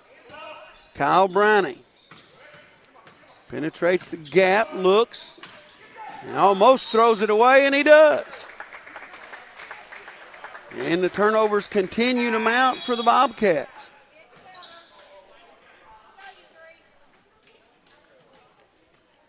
Well, we talked before the broadcast and talked about you got to take care of the basketball and you got to shoot the ball well.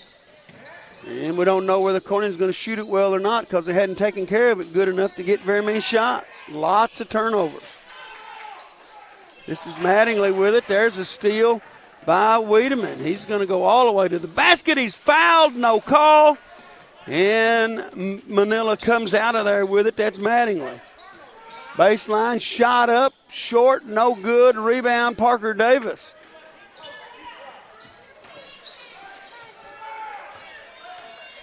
And Cade Brownie to Kyle Brownie.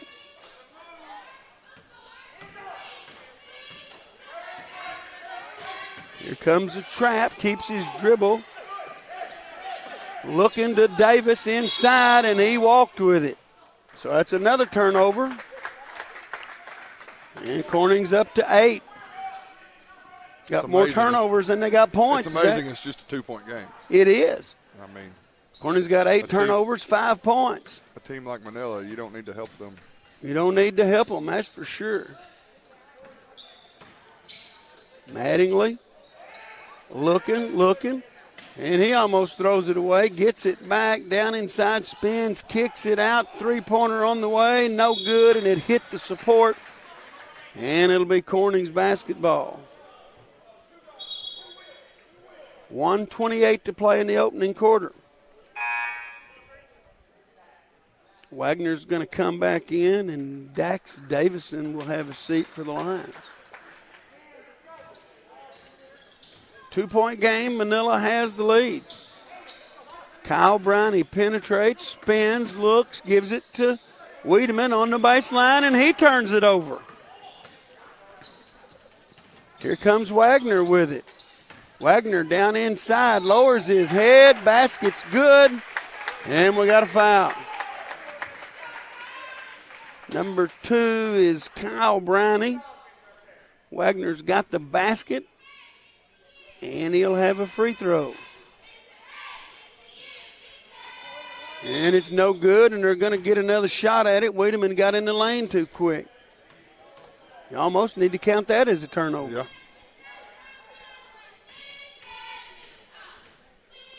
Here's the second one by Wagner, and it's good.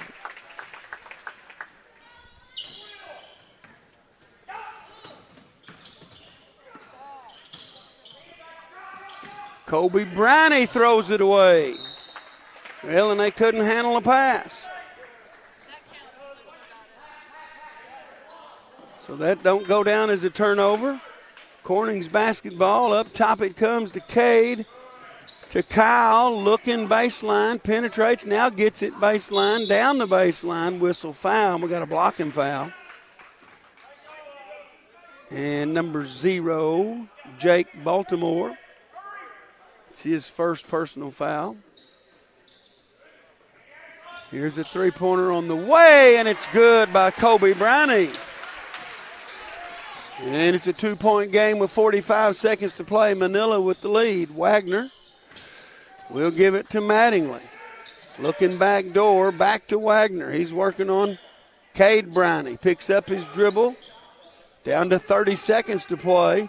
Mattingly jumped, blocked by Brownie. It went off the head of Davis. He didn't see it. And Nunley will lay it in. Davis didn't see that basketball.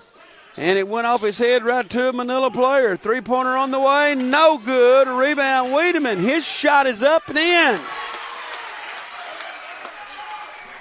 And back to a 2-point game with 6 seconds to play. Wagner's going to try 3. No good. Batted out of bounds, and we'll go to quarter number 2.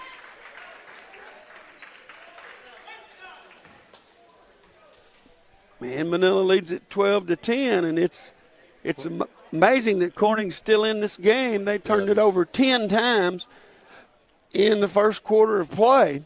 Manila had 2 turnovers. And Corning's got to get a handle on this turnover thing. They can't keep turning it over and expect to stay in this basketball game. When they've got looks at the basket, they've shot the ball pretty well. To have the same turnovers as points into the first quarter and still be in the game is fortunate. Yeah. You better believe it. You better believe it. Corning will come back with Kyle Cade and Kobe Bryant, Parker Davis, and Wiedemann, and it'll be Corning's basketball with a chance to tie or take the lead.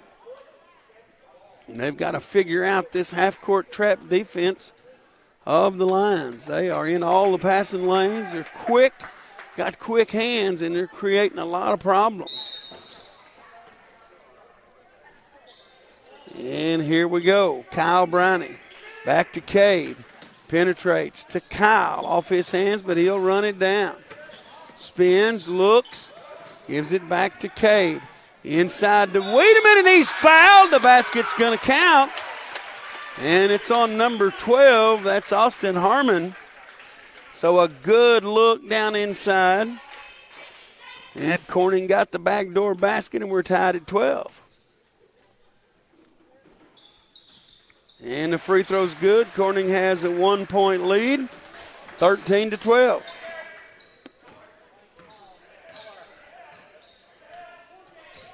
Baltimore to Wagner.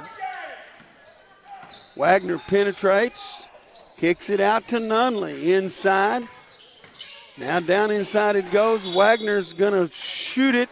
We got a whistle and a foul on Austin Harmon.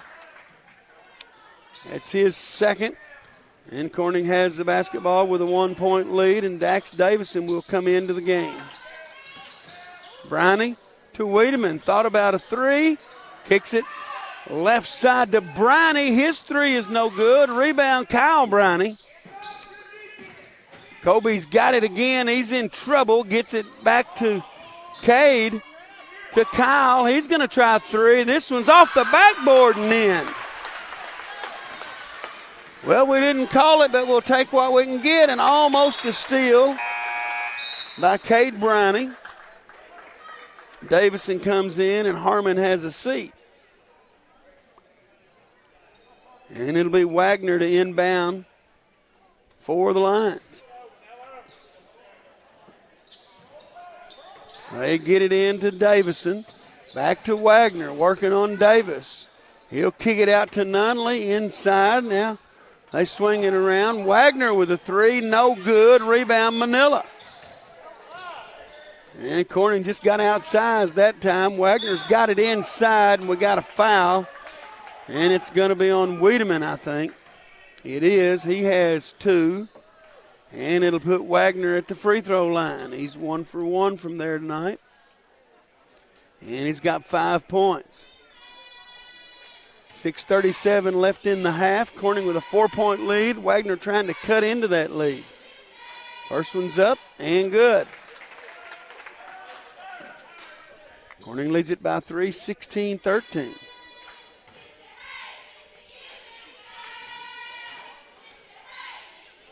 Here comes the next. It's good. Mattingly will come into the game. And out goes Davison. Corning leads at 16-14 with 6.5 minutes to play in the half. Kyle Briney.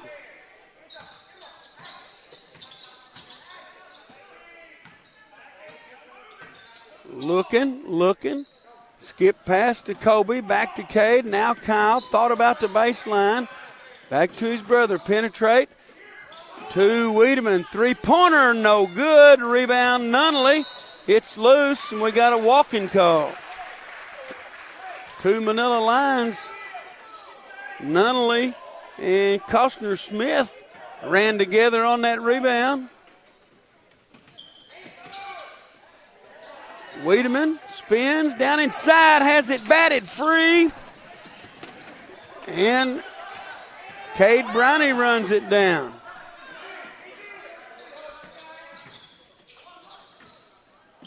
Here's a three-pointer on the way by Kyle Briney that missed everything. No rim, no backboard, or nothing. Wagner has it down inside. Might have got by with a travel. Nunley gives it back to Wagner. Top of the key to Mattingly. Down the baseline. They look inside to Wagner. He's got a layup, and it's good. And we're tied at 16.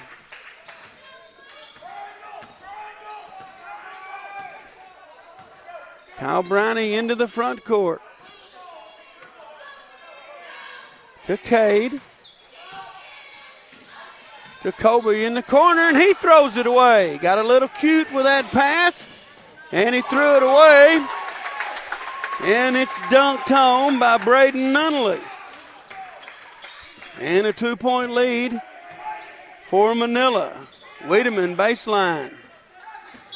And there's going to be a foul on Braden Mattingly. And I believe it'll be his first personal. 6th team or 5th team. 4:50 to play in the half. 18-16 Manila with the lead. Wiedemann looking to inbound. He does so to Cade Briney. Back to Wiedemann. Skip pass. Had him at the baseline. Didn't see him. Back to Wiedemann. Penetrates, jumps, shoots, left it short, no good, and ran off and didn't go after the rebound. An easy rebound for the Lions. Jaden need to follow your shot. Mattingly to Nunley. Spins, kicks it back to Wagner, and his layup is good. And Wagner's got 11 and a 4-point lead for the Lions. Corning's yet to figure out this defense. And another turnover. And Corning's up to 12 on the game. They had 10 in the first quarter. They have cut them down here in the second quarter. Only 2, but still unforced errors are really costing the Bobcats.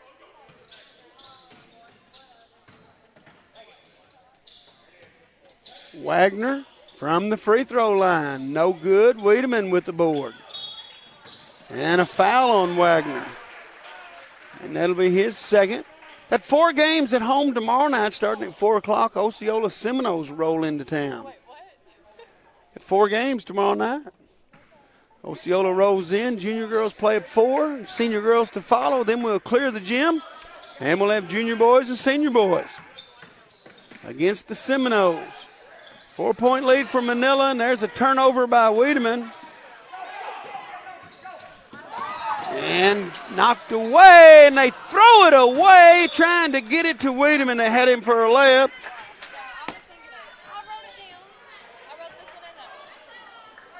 There was 2 on that play.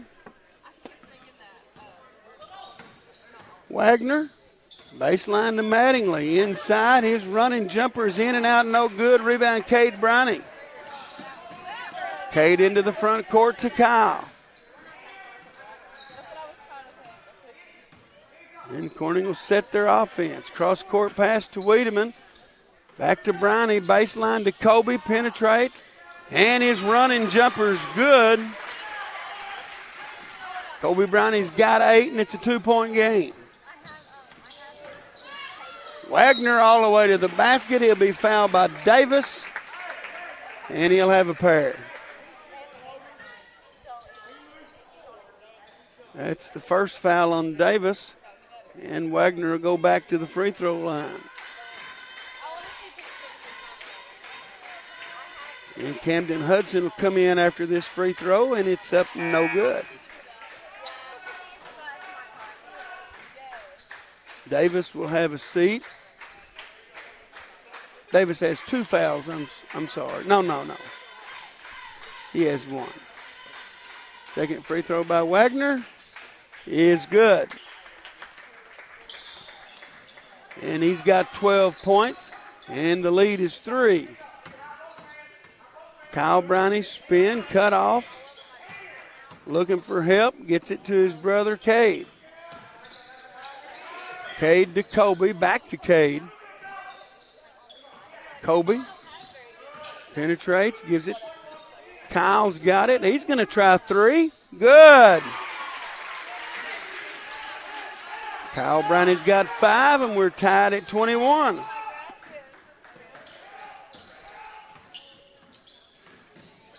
Mattingly to Nunley. Cut off, spins, gives it back to Baltimore. And there's an offensive foul on Wagner. And that's going to be the 3rd personal foul on Ty Wagner. He's got 12 points, and he's got 3 fouls. And they're still in the game.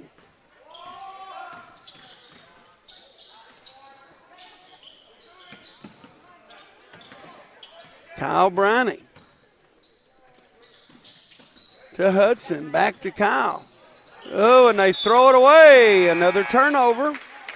Those one-handed passes not going to get the job done. Wagner will have a seat, and Mattingly will come in.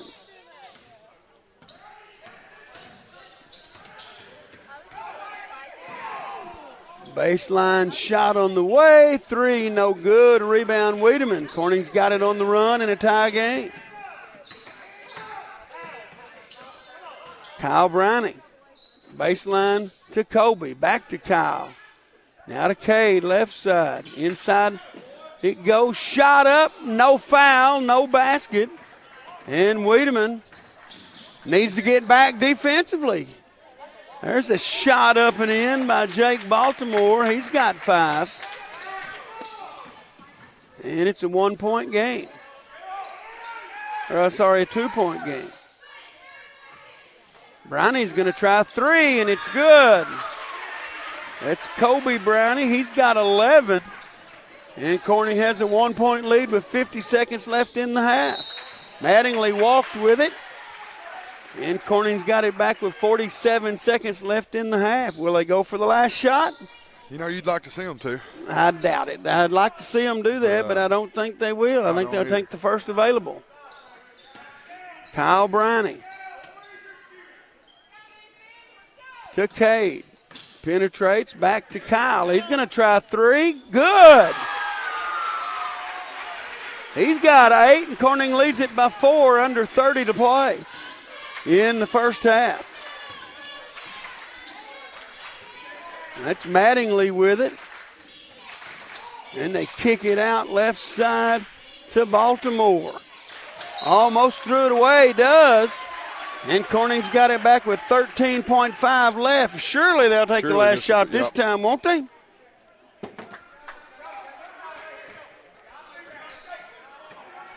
Kyle Briney looks to Kobe. 6 seconds, 4. Baseline it goes. Running jumper, no good, and we go to half with Corning leading Manila 27-23.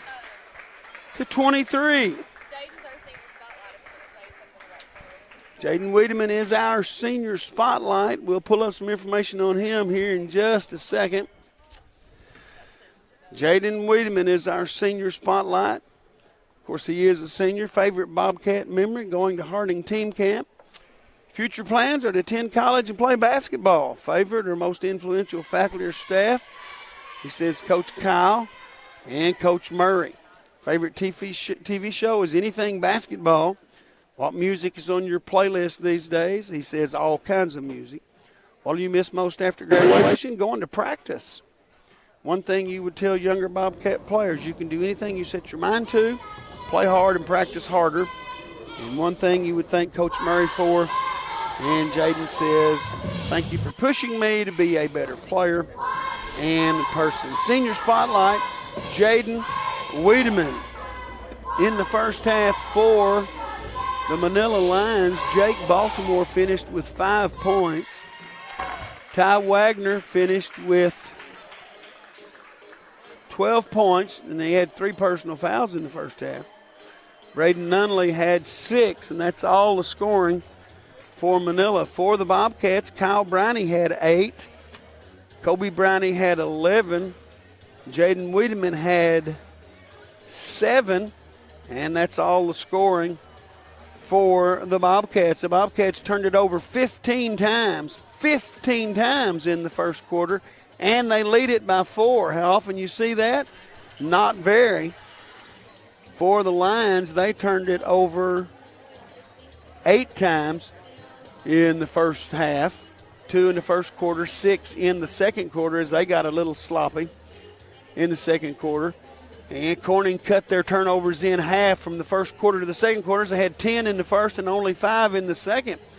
And you'd like to think if they can limit turnovers and continue to shoot the ball like they're shooting it, they're going to be able to stay in this basketball game. Corning leads at 27-23 at half. We'll go to our sponsors sheet, and we'll be back for second half action after these words from our very fine sponsor.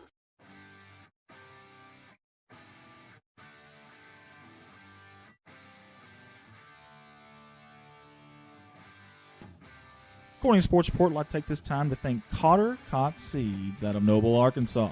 Mr. Michael Smith and Cotter Cox Seed are proud supporters of Corning Bobcat Athletics and the city of Corning. Cotter Cox Seeds.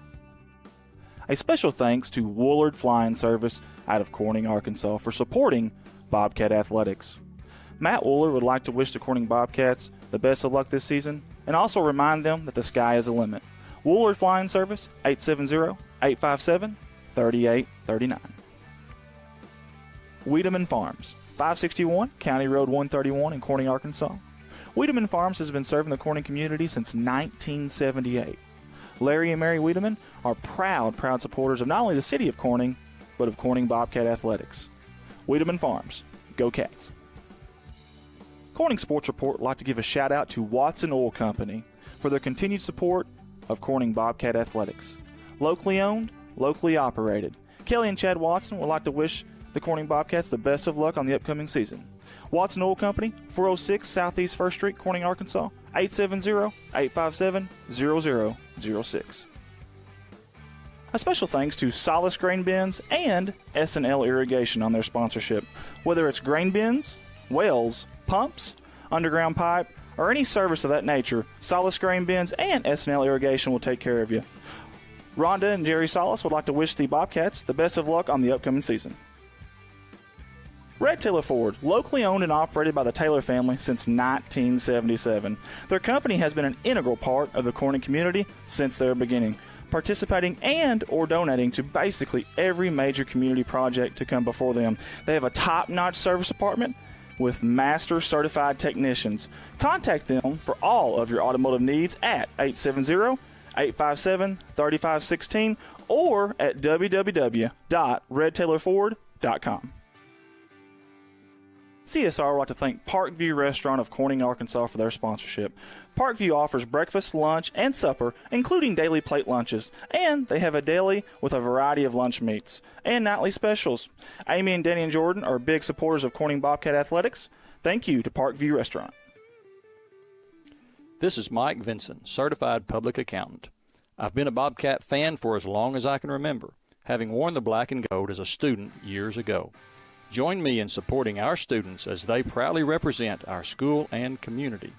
And come see me on 2nd Street in downtown Corning for all your tax and accounting needs. Go Bobcats! Keith and Rhonda Turner of K-Ron Farms would like to encourage the community to support the students of the Corning School District. Whether it is a sporting event or an academic accomplishment, these students are representing our school. We need to let them know how proud we are of them. Let's show our Bobcat pride. It's great to be a Bobcat. K-Ron Farms. The Corning Sports Report would like to give a special shout out to State Representative Joe Jett for sponsoring our endeavor. Mr. Joe Jett has always been active in the community, whether it's supporting the town of Corning or it's supporting Bobcat athletics. This is a political ad paid for by State Representative Mr. Joe Jett. Corning Sports Report would like to say thank you to Jerry and Linda Turner of J-Lynn Farms. Jerry and Linda are sponsoring us with a black and gold package this year, and they are proud supporters of Corning Bobcat Athletics. J-Lynn Farms.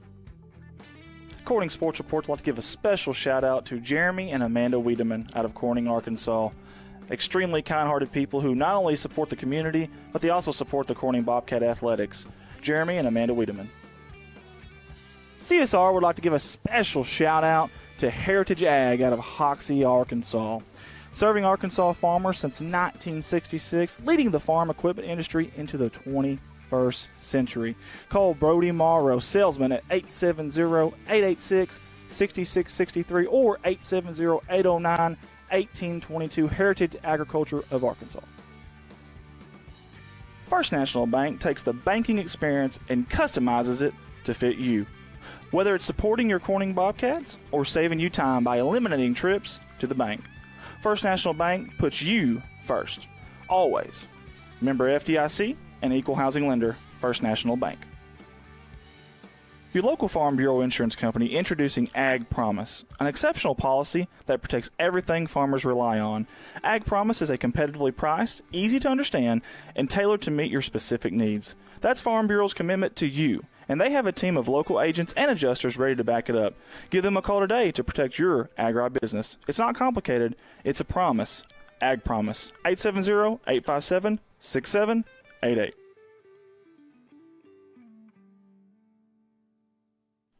A big thanks to Goodman Drug Company out of Corning, Arkansas.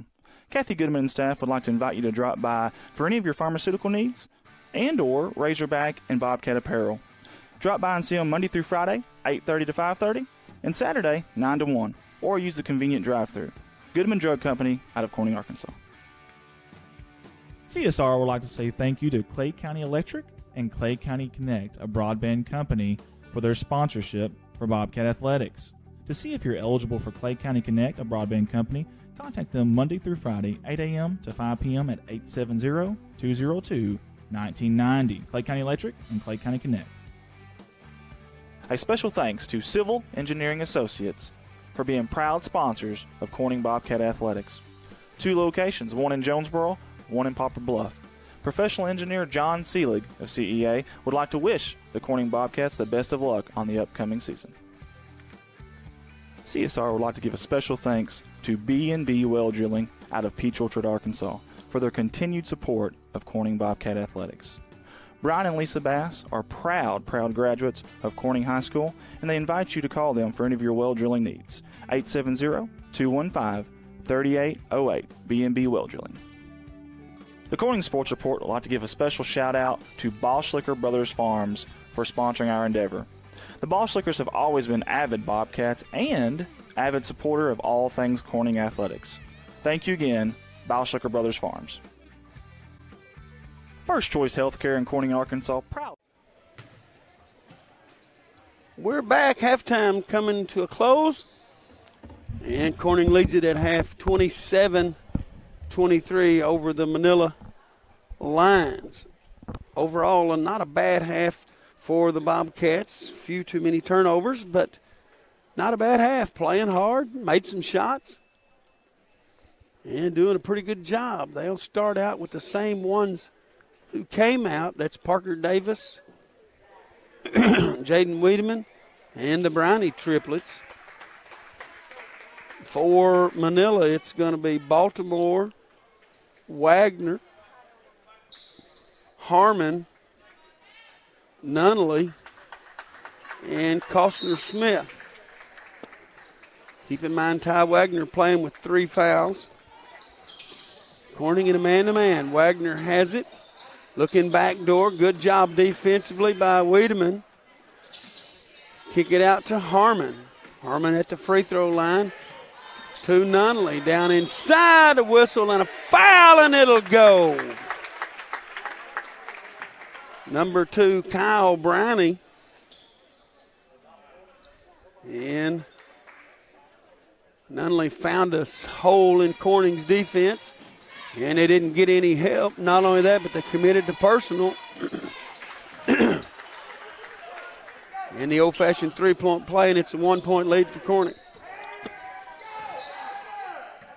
Cade Brownie with it. Back to Kyle. Thought about a 3. Baseline to Wiedemann. Skip pass to Colby Brownie. Wiedemann. Top of the key. Back to Wiedemann. To Cade. Down inside to Davis, and he's going to be fouled. Number 0 is Jake Baltimore, and it's his second personal. Ralph, I'd like to see at least 2 possessions or so. Take it to Wagner. Try to get him his 4th foul here. That's early. exactly right. That was always, if I knew you had 3 going into starting right here, We're going at you. I don't care if I score or not. I'm going to try to get you to foul me. Wiedemann top of the key, looking, and he has it batted away. And that's a turnover, and here's a steal by Colby Brownie. And his layup is good. And Corning leads it by 3. Wagner working on Davis. And batted away from behind. And Kyle Brownie doesn't have his head up. And it's batted away from behind. We've got a whistle and a foul. Who's it on? I think they called a back court on Manila. Oh, a back court.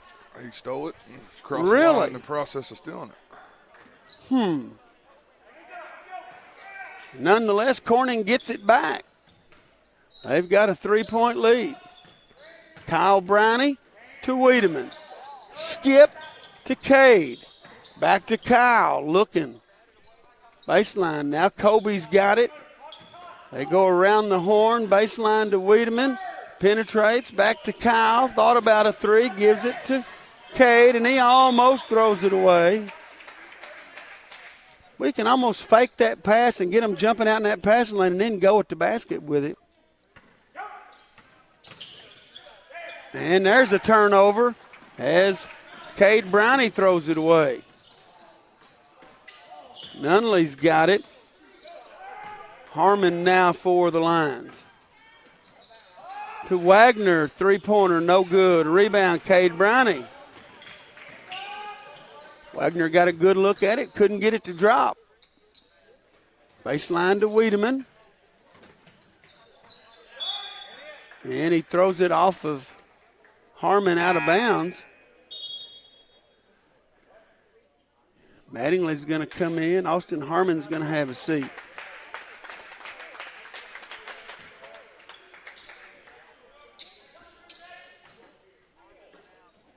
And Cade's got it to Kyle.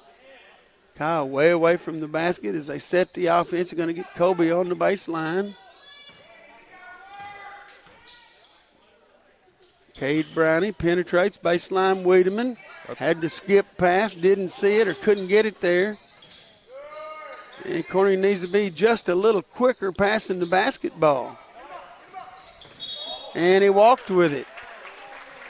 Turnover number 4 in the second half. And Manila's turned it over 3 times. 5:10 to play. 3-point lead for Corning, 29-26. Wagner from the elbow. No good. Rebound Wiedemann.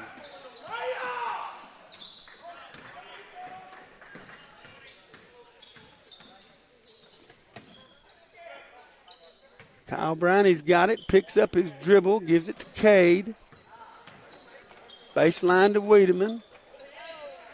And they bat that pass out of bounds. Boy, you got to fake those passes and then keep your dribble, fake it, get them in the air, and then go by them. Manila very good defensively. They're very quick. They have quick hands. They really make it hard to do anything. Colby Brownie for 3. No good. Long rebound to Wiedemann. He's going to the basket, spins, jumps, and scores, and he's fouled. Colby Brownie for 3. No good. Long rebound to Wiedemann. He's going to the basket, spins, jumps, and scores, and he's fouled. And he's got a free throw. Corning leads it by 5. And Wiedemann makes it 6. Biggest lead of the night for Corning. As they lead at 32-26, under 4.5 to play in the third. Mattingly to Wagner. Wagner spins, gives it back to Baltimore. Now Wagner down inside, and he'll score.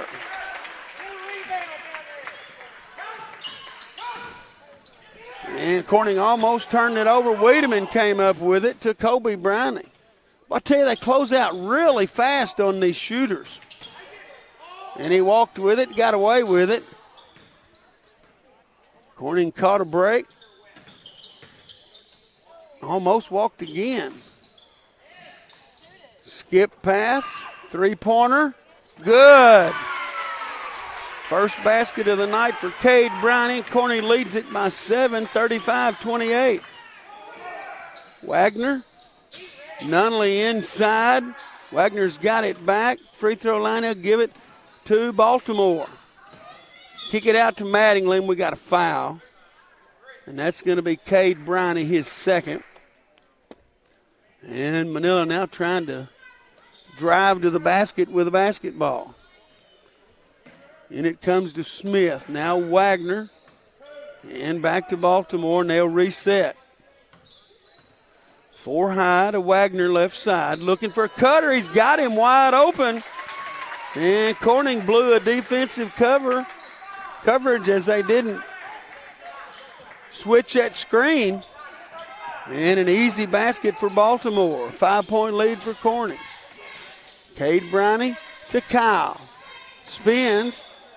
And we got a whistle and a foul. Number 1 is Braden Mattingly, his second.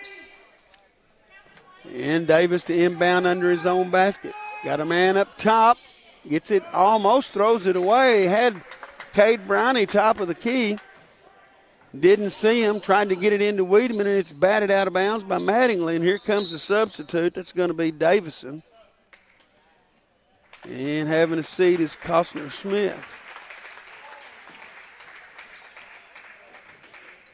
Davis to trigger the inbounds. He gets it into Kyle Brownie. To Cade Brownie. Baseline to Colby. Cross court to Kyle.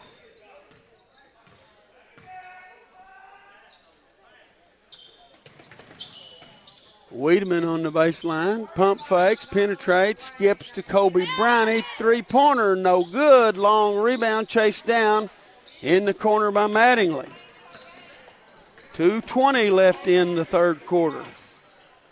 Wagner walked with it, no call. Here's Nunley trying to penetrate. Mattingly coming off the screen, falls down. Wiedemann's got it, 2-on-1.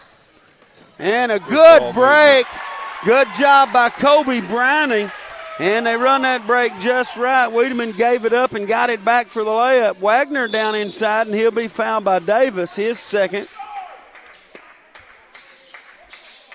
And Wagner to the free throw line. He is 4 out of 5, and he'll have a pair here.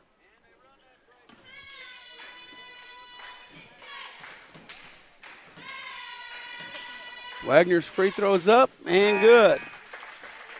Ty Wagner, good player. Davis is going to have a seat. And into the game comes Clayton Vanpool, sophomore.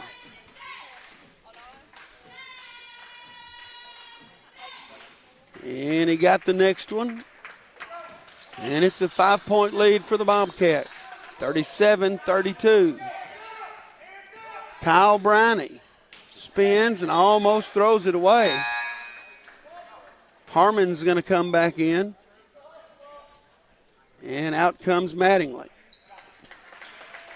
Vanpool to inbound.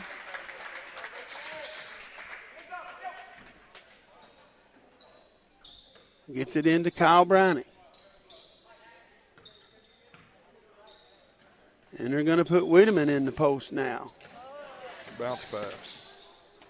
Vanpool, he's going to try three. Short, no good, and it goes over the backboard and out of bounds. Minute and a half left in the third. Man-to-man defense for Corning. That's Baltimore. Give it to Wagner, looking for the screen. He got it, tries to penetrate. Back to Harmon. No good. Rebound, Manila. Shot up and in. That's Dax Davison, his first basket. And Corning quickly into the front court as they lead it by 5. 37-32, under a minute to play here in the third.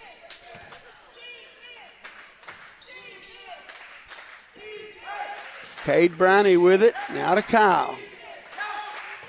Spins, puts it on the floor, and he almost lost it, and he did. Kyle Briney turns it over. And they get Kyle Briney. He's got 3.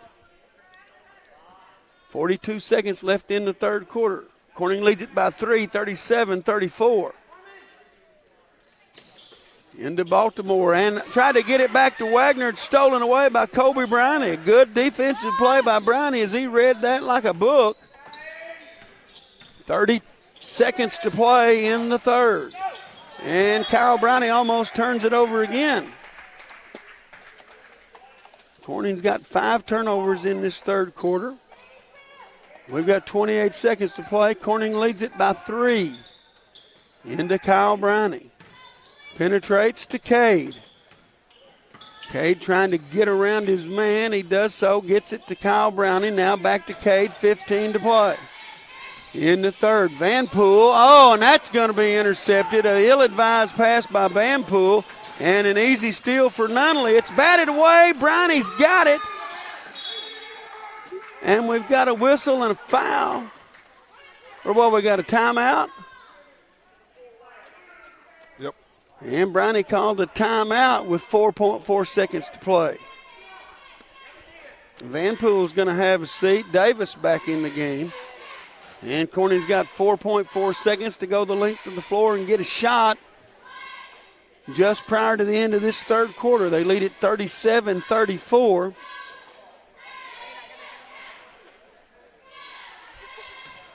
They've had as much as a 7-point lead. Fans killing me. Blowing my papers everywhere. Oh, yeah, Ralph. There you go. Turn it over on you. Good job.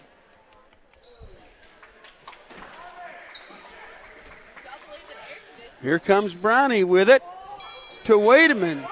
He'll let it go for 3, and it's in and out. No good at the buzzer.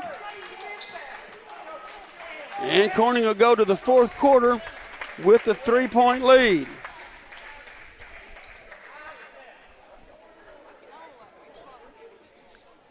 Are we still on my fan?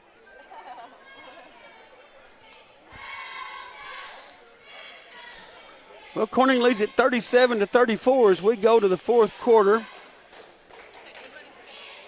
Corning turned it over 6 times in that quarter. Manila turned it over 6 times as well.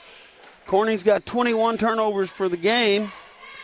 And Manila has 10, 11, 12, 13, 14 turnovers for the game. So kind of a sloppy game by both bunches, as there's been a lot of turnovers. This fourth quarter will come down to handling the basketball and making shots. We'll see which team does the best of that. And I really think that's going to tell the tale here in this fourth quarter. And you feel like it's going to come down to free throws for somebody. You absolutely do, don't you? Cade Browning. And he got by with the travel. Wiedemann's got it in the corner. Back to Browning. Kyle Browning to Cade. Cade penetrates, looking for help, and he loses the handle and turns it over. Here comes Nunley, and there's a foul on Kyle Browning. So Corning starts off the fourth quarter with a turnover, trying to protect a 3-point lead. 5 team fouls on Corning, 3 on Manila. 4 fouls on Kyle Browning. They do get it into Nunley. Nunley to Harmon. Harmon working on Cade Browning. And they hand it off to Baltimore. He's working on Kobe. Baltimore to Wagner. Looking for the cutter. There's the high screen and roll. They had him, but they've got a whistle and an offensive foul. 15. That's on Nunley, his second. And the Manila faithful didn't care much for that call. And there's another turnover for Cade as he took off walking before he bounced it. Not even any defense down there and turned it over. I wasn't even looking for a turnover there. I wasn't either. Well, Wagner got through that third quarter without a foul. He's got 3 and to the basket. And he lays it in, and it's a 1-point game, 37-36. Corning with the lead in the basketball. And you feel like he'll be more active now, Ralph, with getting through that third quarter. And there's another walk on Kyle Browning. And Coach Murray saying you got to bounce it before you take off, and you do. Under 7 to play, 1-point game. Corning with the lead, Manila with the basketball. Wagner's got it. They're crossed up defensively. Now they get back. They give it out. 3-pointer on the way. No good. And there's going to be a foul on Wagner, his 4th, and a good block out by Parker Davis. And that's 4 on Ty Wagner. He had 3 at half. He got through the third quarter. He picks up his 4th with 6:39 to play, and he'll have a seat. In comes Mattingly and Smith. Davison will have a seat, and Wagner will have a seat.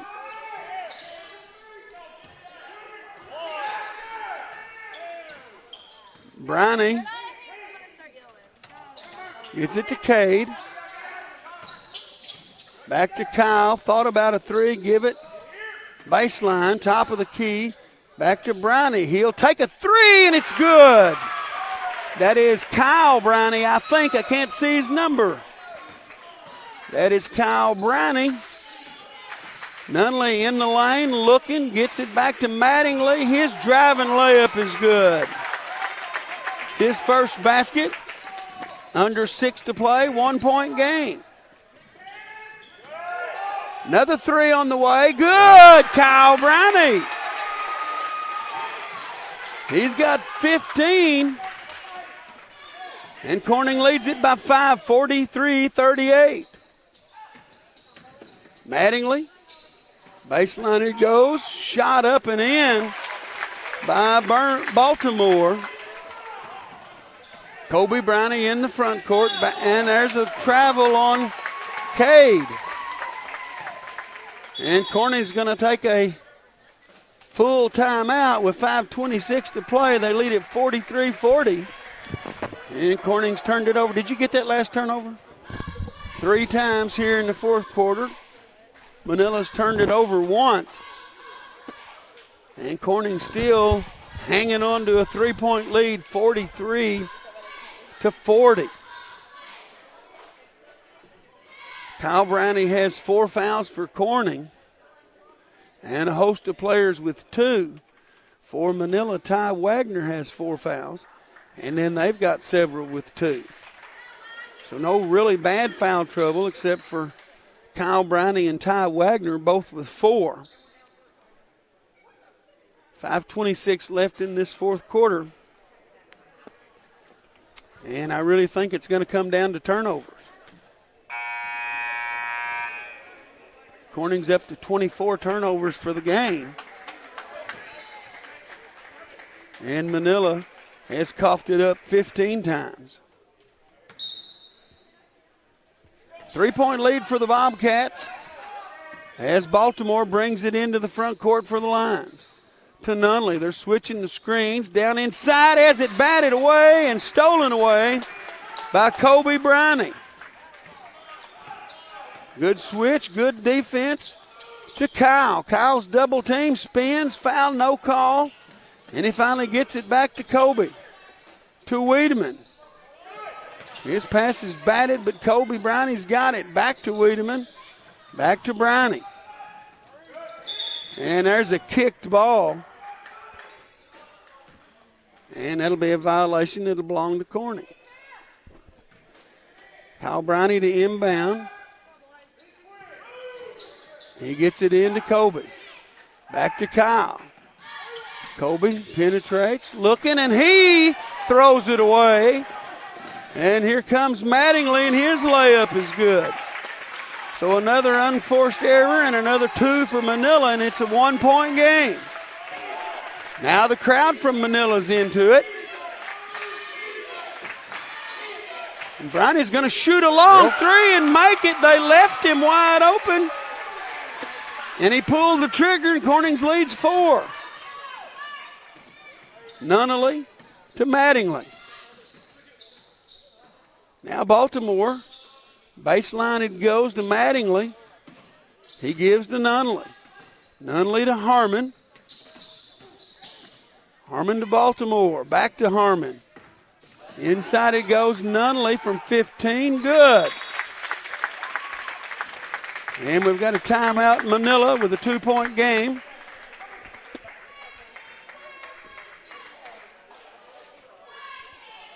(46-44), 3:56 to play in this basketball game. A 2-point lead for the Corning Bobcats. Kyle Brownie has 4 fouls for the Bobcats. Ty Wagner has 4 for the Lions. Corning will have the basketball coming out of this timeout. And we'll see what Manila does as they took this timeout. Both teams with five team fouls. So 1 foul to give for each side before anybody shoots the bonus. Corning's going to have the Brownie triplets. Parker Davis and Jaden Wiedemann on the floor.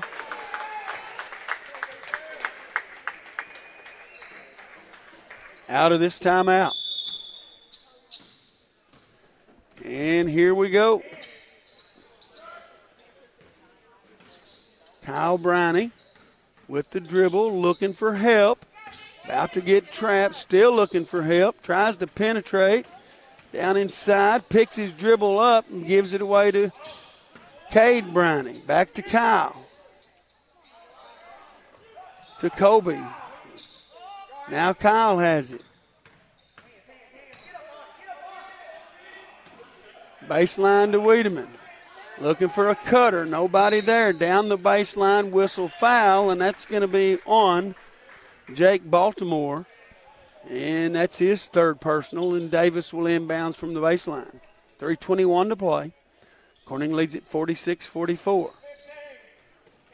In it comes to Kobe Briney. Now Cade.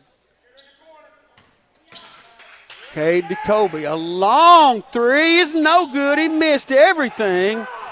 And they've got a man. It's batted into the air, and Kobe comes out with it. To Cade to Wiedemann, and his shot is no good. Might have got fouled, didn't get the call, and here comes Manila with it. And they turn it over.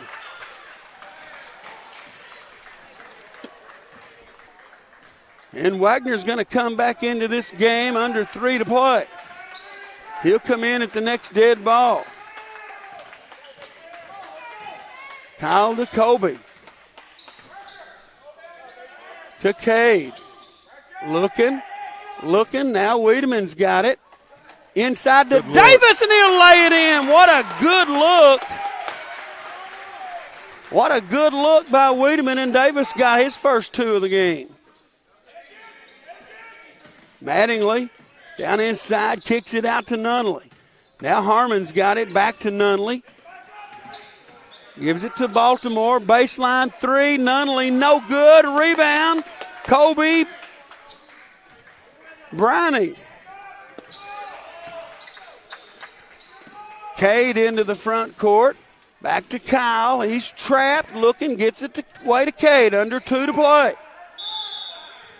And Coach Murray's going to take a timeout with 1:50 to play. And the Bobcats hanging on to a 48-44 lead. Corning will be shooting the bonus on the next foul. So it's going to come down to handling the basketball and making free throws. Who'd have thought it? After all these turnovers? And a lot of times that's what it comes down to, isn't it? Make free in close games, handle the basketball, and make free throws. Why are you looking at me like that? Huh? Huh. Well, we're doing the best we can with what we got to work with. You understand? It'll be Corning's basketball on the far side. They have a 4-point lead right now. Under 2 minutes and 4 points. I don't think they're worried about our camera being a little No, I doubt it. Wiedemann's going to trigger the inbounds. He gets it into Kobe Briney. There comes the trap, gets it away to Cade. Cade back to Kobe. And the Corning's going to handle the basketball here.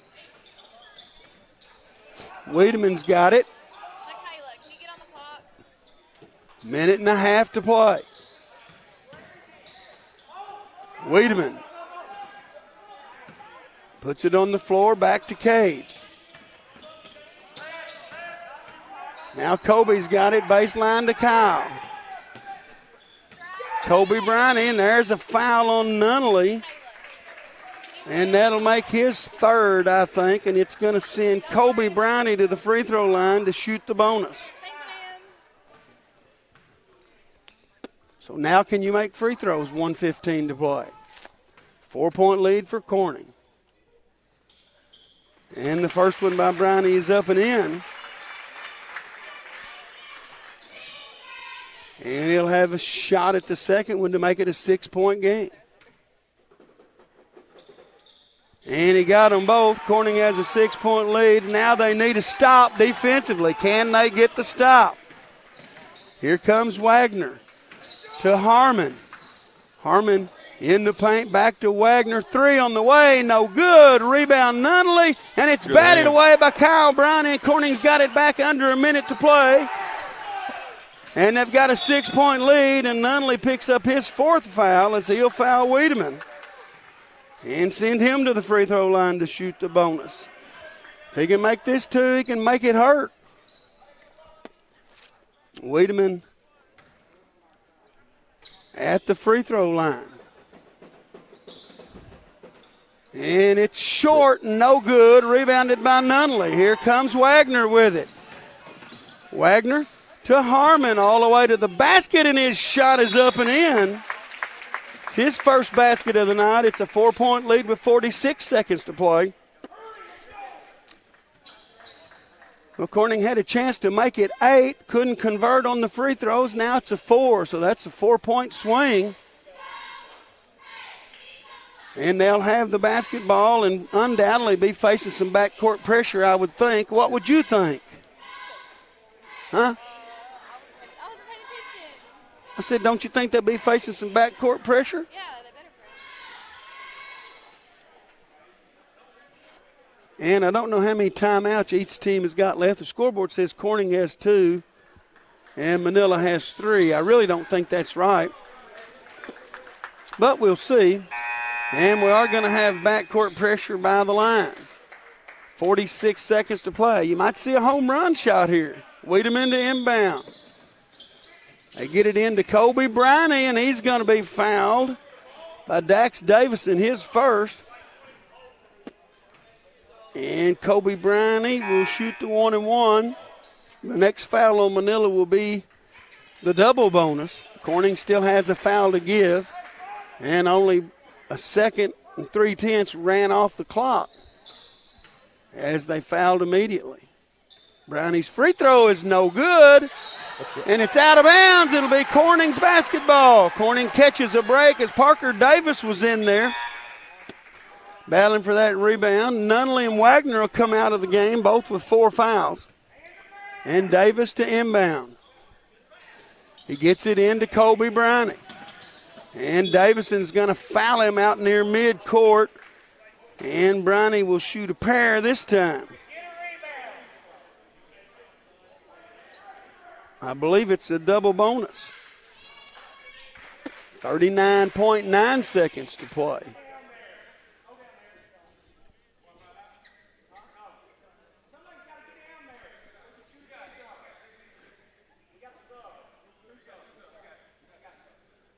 Kobe Briney missed his last attempt.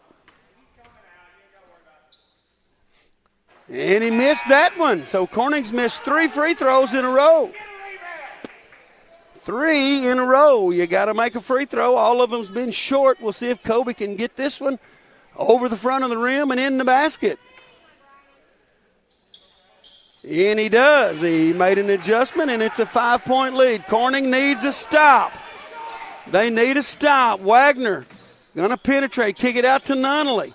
Back to Wagner. Thought about a 3 down inside, and he's going to be fouled. It won't go. Wagner going to penetrate, kick it out to Nunley. Back to Wagner. Thought about a 3 down inside, and he's going to be fouled. It won't. We'll shoot a pair to try to make this a 3-point game. Wagner's first one's up, and it's good. Wagner is 1, 2, 3, 4, 5, 6, 7, 8. 7 for 8 from the free throw line. And if he makes this one, he'll come out of the game. 4-point lead for Corning. Wagner's second free throw is good. And with 4 fouls, he'll get a sub. Into the game comes Mattingly.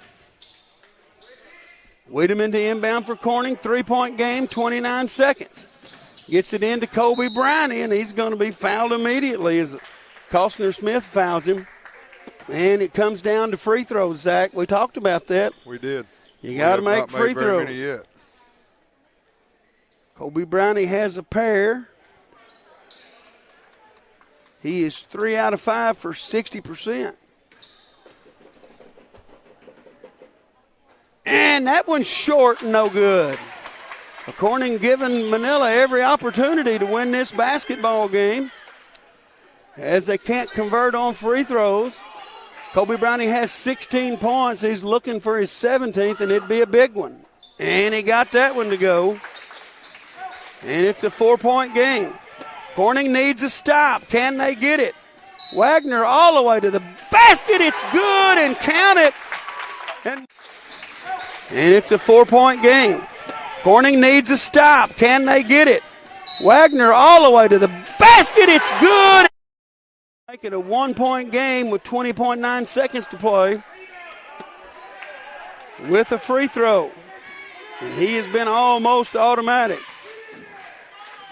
He's 8 out of 9.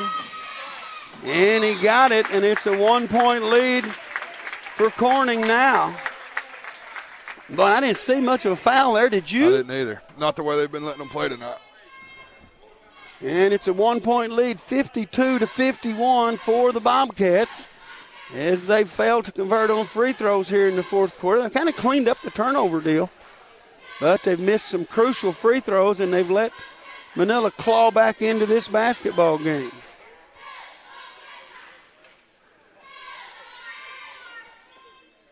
Both teams down to 2 timeouts according to the scoreboard. Again, Kyle Browning has 4 fouls for Corning. Wagner Nunley has 4 for Manila, but they're out of the game as they've got people in there to play defense. And they're most assuredly going to foul as soon as this basketball comes in. Who will they get it into? Wiedemann is the trigger man. And they're going to go long to Brownie, and he's got it, and the layup is good. And it's a 3-point lead with 14, 13, 12 seconds to play. This is Baltimore, and Manila will take a timeout with 9.6 to play. So Corning has no, they don't have a foul to give. What do you think, Zach? What do you think about fouling in this situation? You know, might would try it, but the way we're shooting free throws, I don't know that I would. If you feel confident that you can get the rebound on the second free throw, it's not a bad strategy. If we was making free throws. Exactly. I wouldn't be scared to get in a free throw competition. That clock will run out eventually. But so Manila's down to their last timeout.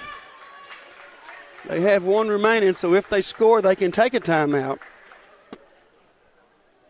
Corning needs a stop. Manila looking for a 3-point basket to tie. And I would assume they'd take the first opportunity they can get. As Wagner and Nunley come back into this basketball game. 9.6 to play. Corning with a 3-point lead. A 3 ties it. And it comes to Nunley. Now Wagner's got it. A 3-pointer, no good. Rebound, Brownie.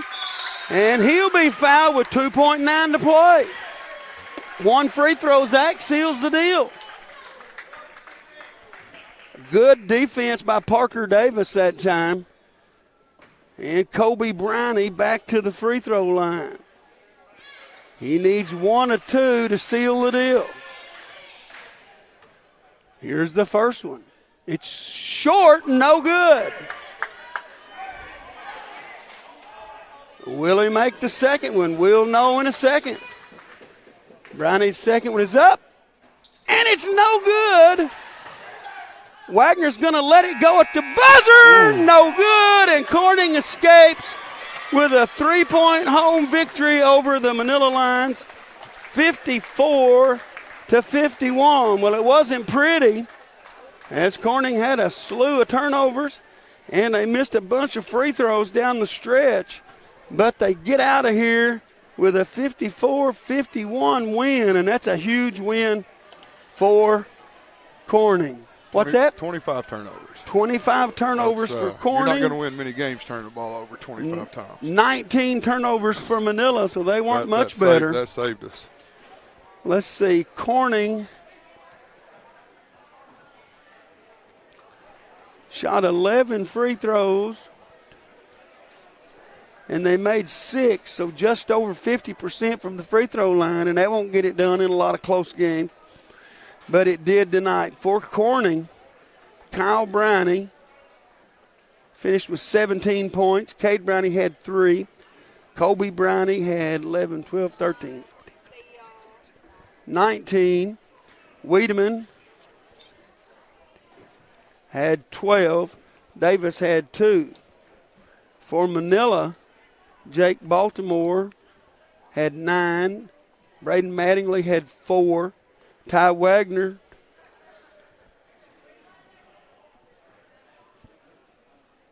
(23). Austin Harmon 2. Braden Nunley had 11. and Dax Davison finished tonight with 2 points. Corning wins the junior high game by a final of 37-33, and Corning wins the senior high game by a final of 54-51. So 2 big wins for the Bobcats at home tonight against the Manila Lions. Tomorrow evening, starting at 4 o'clock, it'll be a 4-game night as Corning welcomes Osceola to Bobcat Gymnasium. Give him your headset. Yeah, Junior girls at 4, senior girls to follow. Then we'll clear the gym. Then we'll have junior boys and senior boys. Wow, Coach, what a big win. Good Lord. I guess you turn it over 40 times a game and don't make free throws at the end, you win. I guess. I don't know. Proud of my kids. They really stepped up and played well tonight. Defensively, we gave up some easy baskets, but they played hard. Got after it defensively. I'm very, very proud of them. 25 turnovers for the game is what we have. Now, Oh, that's my unofficial. 10 in the first quarter. Okay, I was fixing 10 in the first quarter. I felt like we had 20-something in the first quarter or first We had half. 10. But, man. We had 5 in the second quarter, 6 in the third, and only 4 in the fourth quarter, so that's not bad. Yeah. And you turned Manila over Right, 19 times. Well, hey, we played. I thought we played hard defensively. I don't know about well, but we played hard and scrapped and beat and bang, and that's what we got to do to win. Well, you hit some big threes. Shot the ball well. Kyle Brownie had 5 3-point baskets. Yeah. Kobe had 3 3-point baskets, and all this is unofficial. Right. But you're in a position to win. You got a nice lead. You got your free throw shooters at the line. I mean, what more can you ask for? Got to make them. You got to make them. Got to make them. We make free throws. It's not even close. I feel No, like you're it's right. not even close. But No, we win by 7 or 8 or 10 points. That's a damn good team over there. Yes, it is. Well coached, and they play hard, and that's a big win. That's the first time since I've been at Corning, we've beat them in senior high boys basketball. Really? So Didn't know that. big for me. That's big for me. Anytime I can beat Wimberley, that's big. I have us as 6 for 11 from the free throw line. That's not good. That's not going to win many ball games. It did tonight, but Not that ain't close gonna, games that's against not gonna good win. teams. Right. That's not going to win many close games against a good team. But it did tonight, and we'll take it. I bet, Coach. Congratulations. Thank you. That's a Thank big you, win. guys. Good luck Appreciate tomorrow y'all. night. Thank Thank you. Corning wins it by a final of 54-51. I want to thank all of our fine sponsors for making these broadcasts possible. To everybody at home, thank you guys for watching. Tell our sponsors you appreciate them, because without them we couldn't do what we do. Shayna K. Singer, you're awesome. The legend, Shayna K. Singer, does a great job up here. Zach Brown and Michaela Ward on cameras tonight. They do a terrific job. Hey, guys, and it seems easy when you watch these broadcasts and stuff. Well, listen, it's not easy. It's hard. It takes a lot of time to set this stuff up. It takes a lot of people to make these things go, a lot of people behind the scenes that you never see or you never hear from. But it's truly a team effort. We appreciate Andy and all he does for Corning School District. I mean, he works tirelessly and does a good job. We'll be on the air tomorrow for 4 games. Shayna. Zach, thank you, buddy. We appreciate you. Corning wins the junior high game 37-33. They win the senior high game 54-51. So big wins for Corning tonight. We thank you for watching, and we'll see you tomorrow night. Good night, everybody.